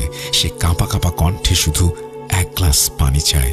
তারপরে গ্রামের অনেকেই যখন জানতে চায় কি হয়েছে তার, কেনই বা সে এমন করে দৌড়ে আসছে, অনিল তখন আজকে তার সাথে ঘটে যাওয়া সব ঘটনা খুলে বলে। সবাই অনিলের কথা মতো লাইট নিয়ে সেই পুকুরের পাড়ে যায়, কিন্তু সেই পুকুর পাড়ে যাওয়ার পর তারা কিছুই দেখতে পায় না। অনিলের বলা সেই জায়গায় গিয়ে তেমন কোনো চিহ্ন পর্যন্ত খুঁজে পায় না। অনেকেই তাকে জানায় সে হয়তো তার মহিষ হারিয়ে অনেক চিন্তায় আছে, এজন্য সে এসব নিয়ে ভেবে মনের ভুলে অনেক কিছু দেখছে। অনিলকে সেদিনের মতো কয়েকজন এসে বাড়ি পৌঁছে দিয়ে যায়। পরদিন তার মা আর বোন বাড়িতে আসে। তারাও গ্রামে এসে রাতের ব্যাপারে সব কিছু শোনে, কিন্তু এর কোনো কারণ তারা খুঁজে পায় না। এর 2 দিন পর তাদের বাড়িতে কাজের লোক আসে। 3 জন লোক তাদের জমিতে কিছুদিনের জন্য দেশের অন্য গ্রাম থেকে আসলে তাদের জন্য নির্দিষ্ট করে রাখা সেই ঘরে থাকার ব্যবস্থা করে দেয়া হয়। প্রথম দিন এসে তারা সারাদিন কাজ করে সকাল থেকে। এরপরে রাতের খাওয়া শেষ করে তারা 3 জন গ্রামের দিকে যায় ঘুরতে। এর আগেও তারা এই গ্রামে অন্য লোকদের হয়ে কাজে এসেছিল, তাই মোটামুটি পরিচিত হওয়ায় তারা ঘুরতে বের হয়। গল্পগুজব শেষ করে তাদের আবার বাড়িতে ফিরে আসতে বেশ অনেকটা রাত হয়ে যায়। তারা হাত মুখ ধুয়ে রাতে ঘুমানোর জন্য প্রস্তুতি নিয়ে রুমের দিকে আসে। 3 জন যখন রুমের বাইরে, তখন খেয়াল করে রুমের মাঝে কিছু একটা আছে, কেমন যেন খসখস শব্দ ভেসে আসছে রুম থেকে। তারা ছিল না বলে রুমের লাইট তখনও অফ করাই ছিল। তারা রুমের দরজা খুলে লাইট জ্বালাতেই যেন জীবনের সবচেয়ে অবাক করা বিষয়ের মুখোমুখি হয়। হঠাৎ অল্প আলোতেই তারা দেখতে পেল ঘর ভর্তি কিছু ছোট ছোট বাচ্চার মতো অবয়ব। তবে লাইট জ্বালানোর সাথে সাথে সেই লাইট একবার জ্বলেই অফ হয়ে যায়।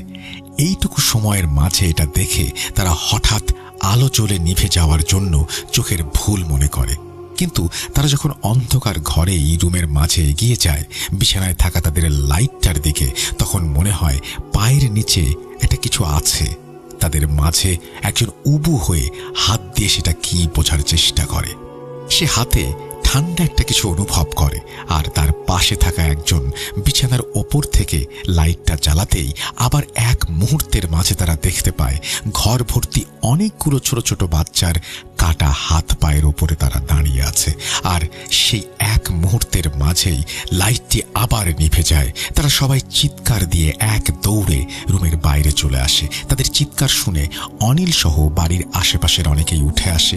তারপর তারা সবাইকে বিস্তারিত খুলে বলে। পরে কয়েকজন মিলে লাইট নিয়ে সেখানে গেলে তারা আর কিছুই দেখতে পায় না।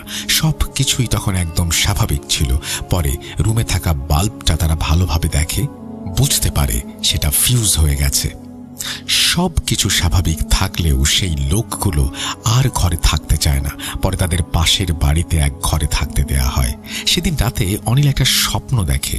তার বাড়ির উঠোনে আর তার বাড়ির টিনের চালের ওপরে সেই প্রথম দিকে দেখা বামন আকৃতির একটা অবয়ব একটানা হাতে একটা ঘণ্টা বাজিয়ে চলেছে। এটা দেখে তার ঘুম ভেঙে গেলেও সে জেগে উঠেও যেন কয়েক সেকেন্ড সেই ঘণ্টার আওয়াজটা শুনতে পায়, আর সেটা তার কানের কাছ থেকে যেন আস্তে আস্তে দূরে মিলিয়ে যায়। সারা রাত আর ঠিক মতো ঘুমাতে পারে না অনিল। তার শুধু একটাই চিন্তা মাথায় ঘোরে, এসব তো অনেক আগেই শেষ হয়ে গেছে, তাহলে ফিরে এসেছে কিভাবে? সে পরদিন সকালে ঘুম থেকে উঠেই সেই রুমে যায়। রুমের মাঝে সবকিছুই স্বাভাবিক, তারপরেও ভালো করে দেখতেই হঠাৎ তার চোখ পড়ে রুমের মাঝে এক পাশে দেয়ালের সাথে ঝুলানো একটা ব্যাগের দিকে। হঠাৎ তার মনে পড়ে, আরে ঠাকুর মশাই তো বেশ অনেকদিন আগে তাকে এই ব্যাগটা দিয়েছিল। কিছুদিন পরে একটা অনুষ্ঠান আছে বলে গিয়েছিলেন, তখনই সে ব্যাগটা নেবেন। কিন্তু ঠাকুর মশাই তো আর আসেননি।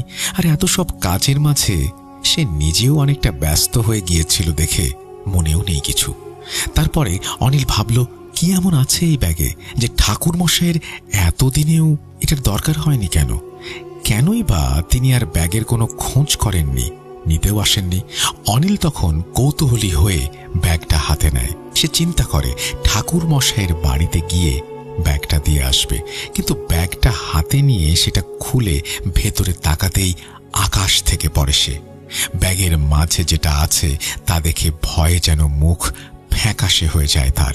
কাঁপা কাঁপা হাতে ব্যাগ থেকে জিনিসটা বের করতেই যেন পেছনের সব কথা এক ধাক্কায় মনে পড়ে যায়। সে এখন হাতে ধরে আছে তার সেই চিরপরিচিত এক কোনা ভাঙা ঘণ্টা, যেটা থেকে সে বেশ কিছুদিন আগে মুক্তি পেয়েছে। তবে ঠাকুর মশাই এটা কোথায় পেল? তাকে আবার কেন দিল এই ঘণ্টাটা? সব প্রশ্নের উত্তর তখন কেমন যেন জট পাকিয়ে যাচ্ছে। কেন নতুন করে এত সব ঘটনা ঘটতে শুরু করেছে এবার সব কিছু পরিষ্কার হয়ে গেল। এই ঘণ্টাই দায়ী। সে ঠাকুর মশাইয়ের ওপরের রাগে ফুঁসতে শুরু করলো। আর এক মুহূর্ত দেরি না করে সে ঘণ্টাটা আবার সেই ব্যাগের মাঝে নিয়ে হাঁটা দিল ঠাকুর মশাইয়ের বাড়ির দিকে। বাড়িতে গিয়ে ঠাকুর মশাইকে পেয়ে অনিল বলল, আপনি এই ঘণ্টা কোথায় পেয়েছেন? আর এই ব্যাগ আপনি আমাকে দিলেন কেন সেই রাতে? আর ব্যাগটাই বা আনতে গেলেন না কেন? অনিলের এমন রাগান্বিত ভাব আর প্রশ্ন দেখে ঠাকুর মশাই যেন অবাক হয়ে যায়। তারপরে ঠাকুর মশাই বলেন, এই ঘণ্টা কোথায় পাবো আমি? এটা তো আগে কোনোদিন দেখিনি। আর তাছাড়া পুজো করতেই বা এটা কেন লাগবে? সবচেয়ে বড় কথা হলো সেদিন রাতে তো আমার তোমার সাথে দেখাই হয়নি। ব্যাগটা দেওয়ার প্রশ্নই আসে না। অনিল ঘামতে শুরু করেছে। তাহলে এই ব্যাগ আবার আবার তার কাছে আসলো কিভাবে? সেদিন রাতেই বা কে ছিল রাস্তার মাঝে? ঠাকুর মশাইয়ের কাছে ক্ষমা চেয়ে এইসব চিন্তা মাথায় নিয়ে অনিল সেই ব্যাগটা নিয়ে বাড়ির দিকে হাঁটা দেয়। হাজার হাজার প্রশ্ন আর রহস্য এসে ভিড় করে অনিলের মাথায়। নিজের চিন্তা শক্তি যেন হারিয়ে ফেলছে সে। তার এই ঘণ্টা তো নিয়ে গিয়েছিল ভারতে থাকা সেই 7 ভাই। তাহলে এতদিন পরে সেই ঘণ্টা আবার কেন ফিরে এলো তার কাছে? বাড়িতে এসে সেদিনই সে চলে যায় অনেক আগে দেখা করা তার সেই শ্মশানের কাপালিকের কাছে। ব্যাগটা থেকে ঘণ্টাটা বের করতেই কাপালিক যেন তাকে চিনতে পারে, আর চিনতে পেরেই তাকে তাড়াতাড়ি দূর হয়ে যেতে বলে তার কাছ থেকে। অনিল বারবার জানতে চায় এটা আবার কিভাবে ফিরে এলো তার কাছে। যারা এটাকে নিয়ে গিয়েছিল তারা আবার কেন ফেরত দিল এটা? কাপালিক তাকে কোনো কথার উত্তর না দিয়ে বলে, তুই এটা নিয়ে চলে যা, আর কোনোদিন ফিরে আসবি না আমার কাছে। আর শোন, আমার কাছে এসব প্রশ্নের কোনো উত্তর নেই, চলে যা, এক্ষুনি যা। কাপালিকের এমন ভয় আর ব্যবহার অনিলকে বেশ অবাক করে।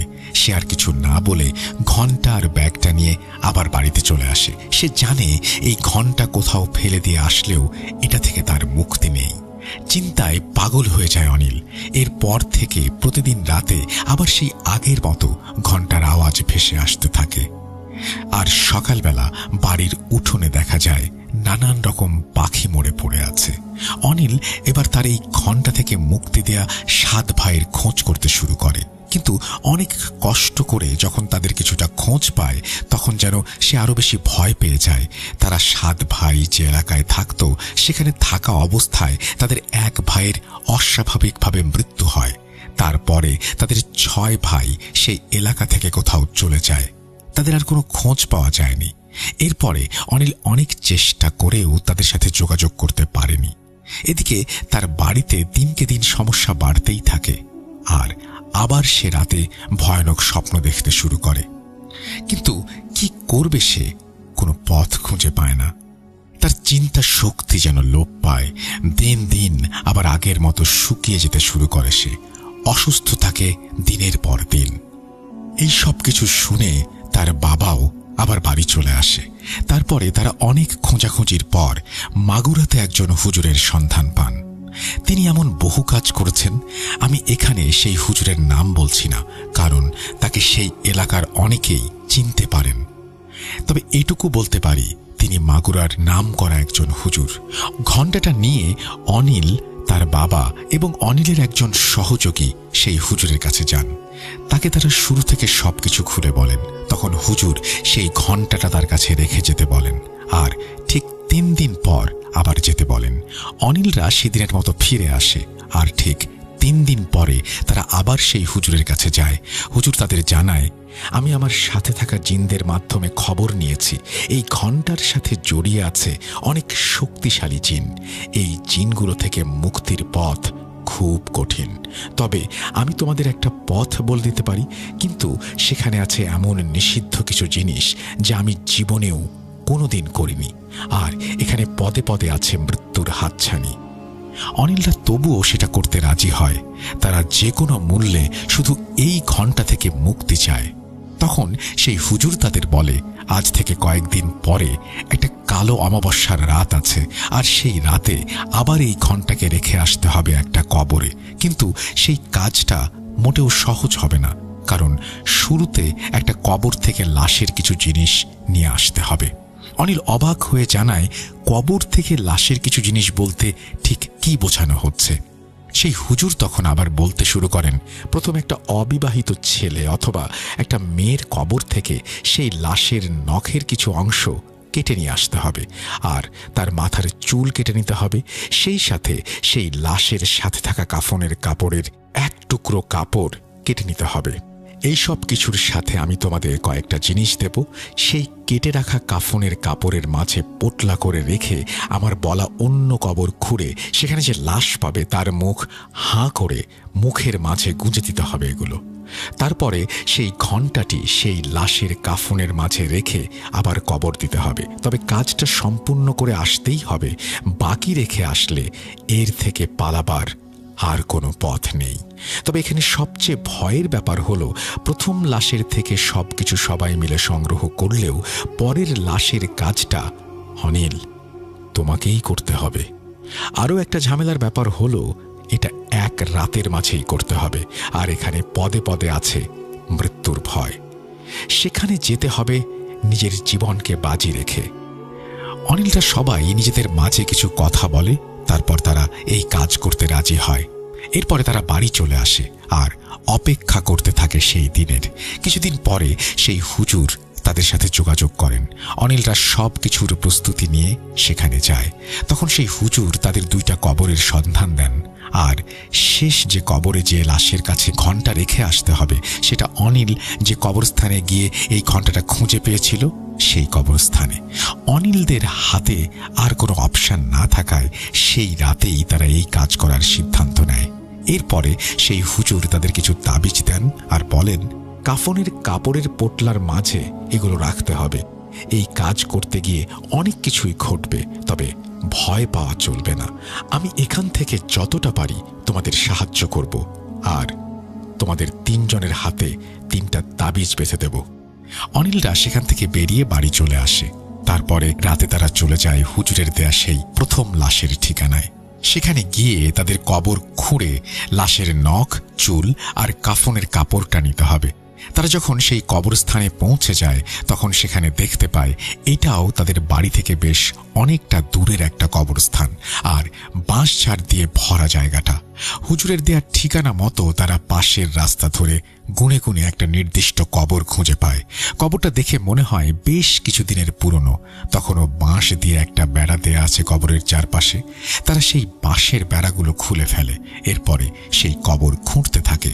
কবর খোঁড়া শেষ হতেই যখন বাঁশের খাড়ালগুলো তারা তুলতে শুরু করে তখন একটা মাংস পচা বোটকা গন্ধ এসে নাকে লাগে তাদের। যেন গা গুলিয়ে বমি আসে সবার। অনিলের বাবা তাড়াতাড়ি লাইটটা কবরের দিকে ধরে। লাশটা যেন কবরের মাটির সাথে একেবারে মিশে গেছে এমন অবস্থা। অনিল একটা ছুরি নিয়ে আসে এবং সেই কবরের মাঝে নেমে পড়ে। নিঃশ্বাস বন্ধ করে সে কাফনের কাপড়টা সরাতেই লাশের পচে যাওয়া বিভৎস মুখটা দেখে আঁতকে ওঠে। সে তাড়াতাড়ি করে কাফনের ভেতর লাশের হাত খুঁজতে থাকে। যখন সে হাতটা খুঁজে পায়, চাকু দিয়ে লাশের একটা আঙুলের মাথা একটানে কেটে ফেলে। তারপরে লাশের মাথার ক্ষয়ে যাওয়া চুলের একটা অংশ কাটতে গিয়েই চুল খুলে হাতে চলে আসে তার। মুখ ভর্তি বমি চলে আসে অনিলের। আর বেশি সময় এখানে টেকা যাবে না। সে তাড়াতাড়ি করে কাফনের কাপড়ের একটা অংশ কেটে নিতেই তাদের সাথে থাকা অনিলের সেই সহযোগী অনিলের হাত ধরে এক টানে তাকে কবরের ওপরে তুলে ফেলে। অনিল কবরের ওপরে উঠেই মাটিতে শুয়ে পড়ে। তারপর বুক ভরে শ্বাস নেয়। কোনো অস্বাভাবিক ঘটনা ছাড়াই অনিলরা সেই লাশ আবার কবরে দিয়ে সেখান থেকে চলে আসে। এবার তাদের যেতে হবে সেই চিরপরিচিত কবরস্থানে, যেখান থেকে অনিলের জীবনটা ওলট পালট হয়ে গিয়েছিল। তারা আবার একটা জায়গায় ফিরে আসে। তাদের সেই চিরচেনা নৌকায় উঠে বসে। এবার নদী দিয়ে যেতে হবে বেশ খানিকটা পথ।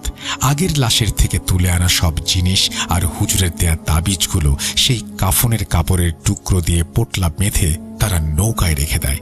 অনিলের সেই সহযোগী নৌকা চালাচ্ছে, আর অনিল একেবারে নৌকার মাথায় বসে চারপাশের অন্ধকার দেখছে। তারা যেন একটা ঘন কালো অন্ধকারের মাঝে অন্ধকার ফুঁড়ে এগিয়ে চলছে সামনের দিকে। এদিকে বার কয়েক লাইট মেরে নদীর গতিপথ দেখে নিচ্ছেন অনিলের বাবা। এভাবে তারা পৌঁছে যায় সেই কবরস্থানের কাছে। এরপরে নৌকা ঘাটে বেঁধে সবাই নেমে পড়ে নৌকা থেকে। অল্প একটু পর লাইট জ্বালিয়ে তারা 3 জন মিলে খুঁজতে থাকে হুজুরের বলে দেয়া সেই কবর। বেশ অনেক সময় নিয়ে খোঁজার পর তারা খুঁজে পায় সেই কবর। কবরটা দেখে মনে হচ্ছে বেশ নতুন, এখনো খেজুর গাছের পাতা শুকিয়ে যায়নি। এবার অনিলের বাবা আর অনিলের সেই সহযোগী অনিলকে সবকিছু বুঝিয়ে দিয়ে একটা ছোট লাইট তার হাতে দিয়ে নৌকার দিকে চলে যায়। অনিল ছোট লাইটটা পাশে জ্বালিয়ে রেখে কবরের উপরে কোদাল চালায়। প্রতিবার কোদাল চালানোর সাথে সাথে যেন তার বুকের মাঝে একটা চাপ অনুভব করতে থাকে। সেই সাথে কানের কাছে একটা ফিস ফিস শব্দ শুনতে পায় সে, যেটা মনে হয় এক কান থেকে আর এক কানে ভেসে যাচ্ছে।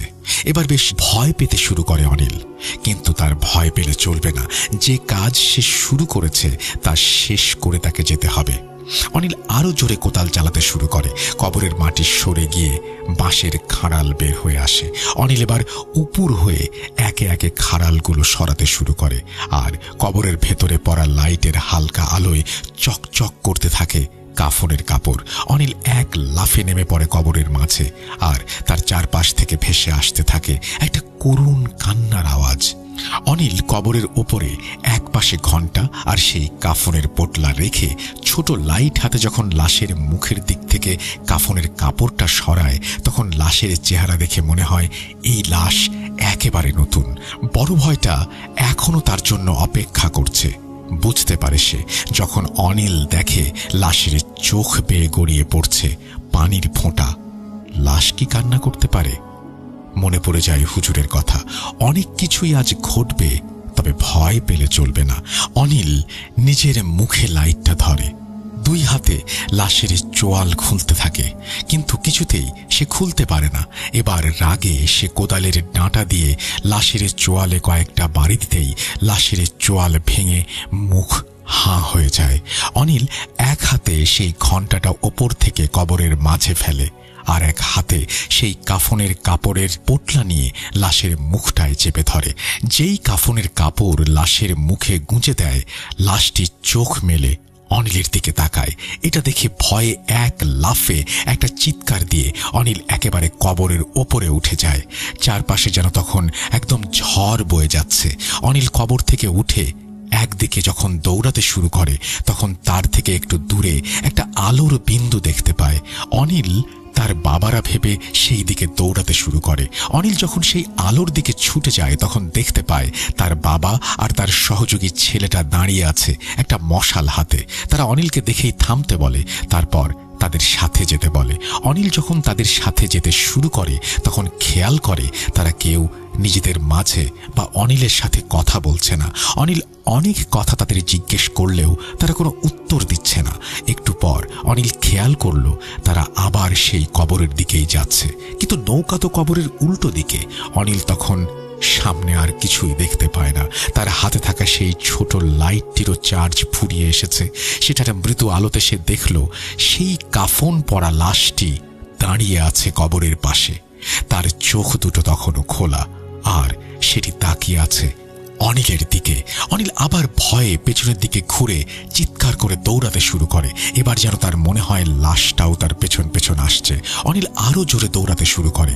এবার দেখে একটা লাইটের আলো দৌড়ে আসছে তার দিকে। তারপরে অনিলের বাবা এসে অনিলকে জড়িয়ে ধরে।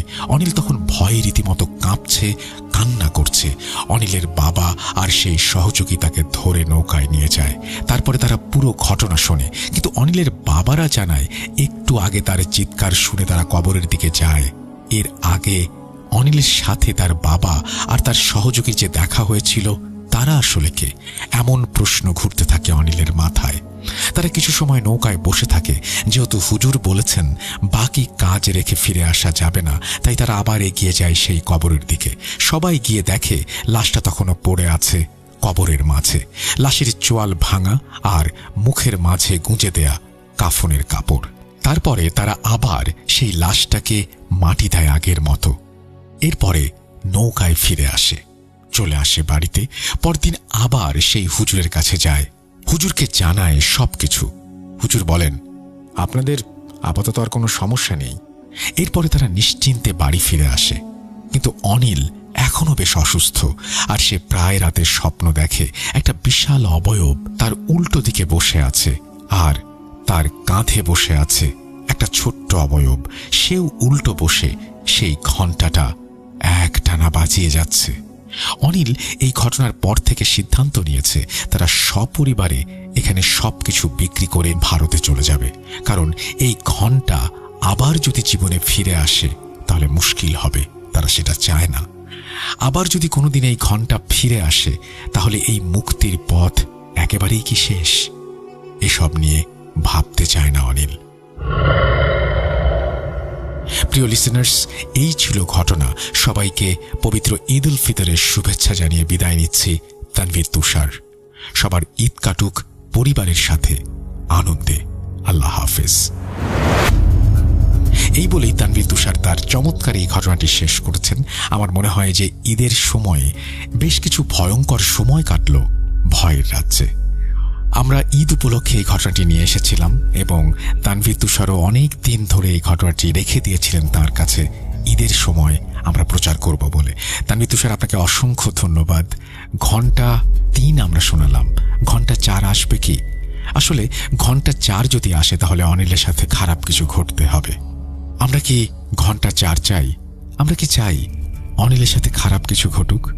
অনিলের জন্য অনেক অনেক শুভকামনা, আপনাদের সবার জন্য অনেক অনেক শুভকামনা। ঈদ উপলক্ষে অনেকেই ফিরে গেছেন বাড়ি, অনেকেই পরিবার খুঁজে নিয়েছেন এই ব্যস্ত শহরে। আপনাদের সবার ঈদ কাটুক আনন্দে পরিবারের সাথে। তানভীর তুষারের মতো করে আমিও বলতে চাই, কারণ ঈদ মানেই ঘরে ফেরা, ঈদ মানেই আপনজনের আরও একটু বেশি কাছাকাছি আসা।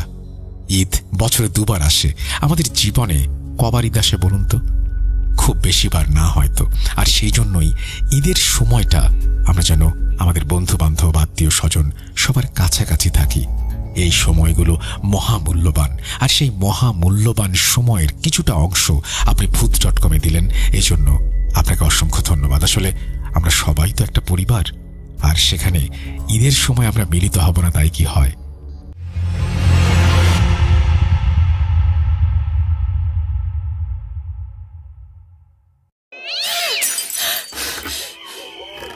আজ আবার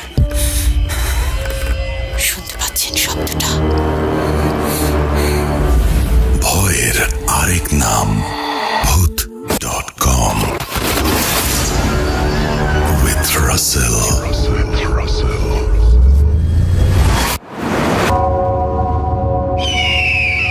আজকের এপিসোডের শেষ কথা। আমি জানি পুরনো ঘটনা দিলে অনেকেই মন খারাপ করেন, কিন্তু যা কিছু পুরাতন তাই নিয়েই তো আমাদের সামনে এগিয়ে চলা। অনেকে হয়তো আগে শোনেননি ঘন্টার একটি এপিসোডও, তাই ঘন্টা 3 যখন আসলো ভাবলাম এই ঈদে একসাথে শুনিয়ে দিলে কেমন হয়। আশা করছি ভালো লেগেছে এই আয়োজন। আর যদি ভালো না লাগে, কমেন্ট সেকশন খোলা রইল আপনাদের জন্য, গাইড করুন আমাকে। আজকের মতো বিদায় নিচ্ছি, আল্লাহ হাফেজ।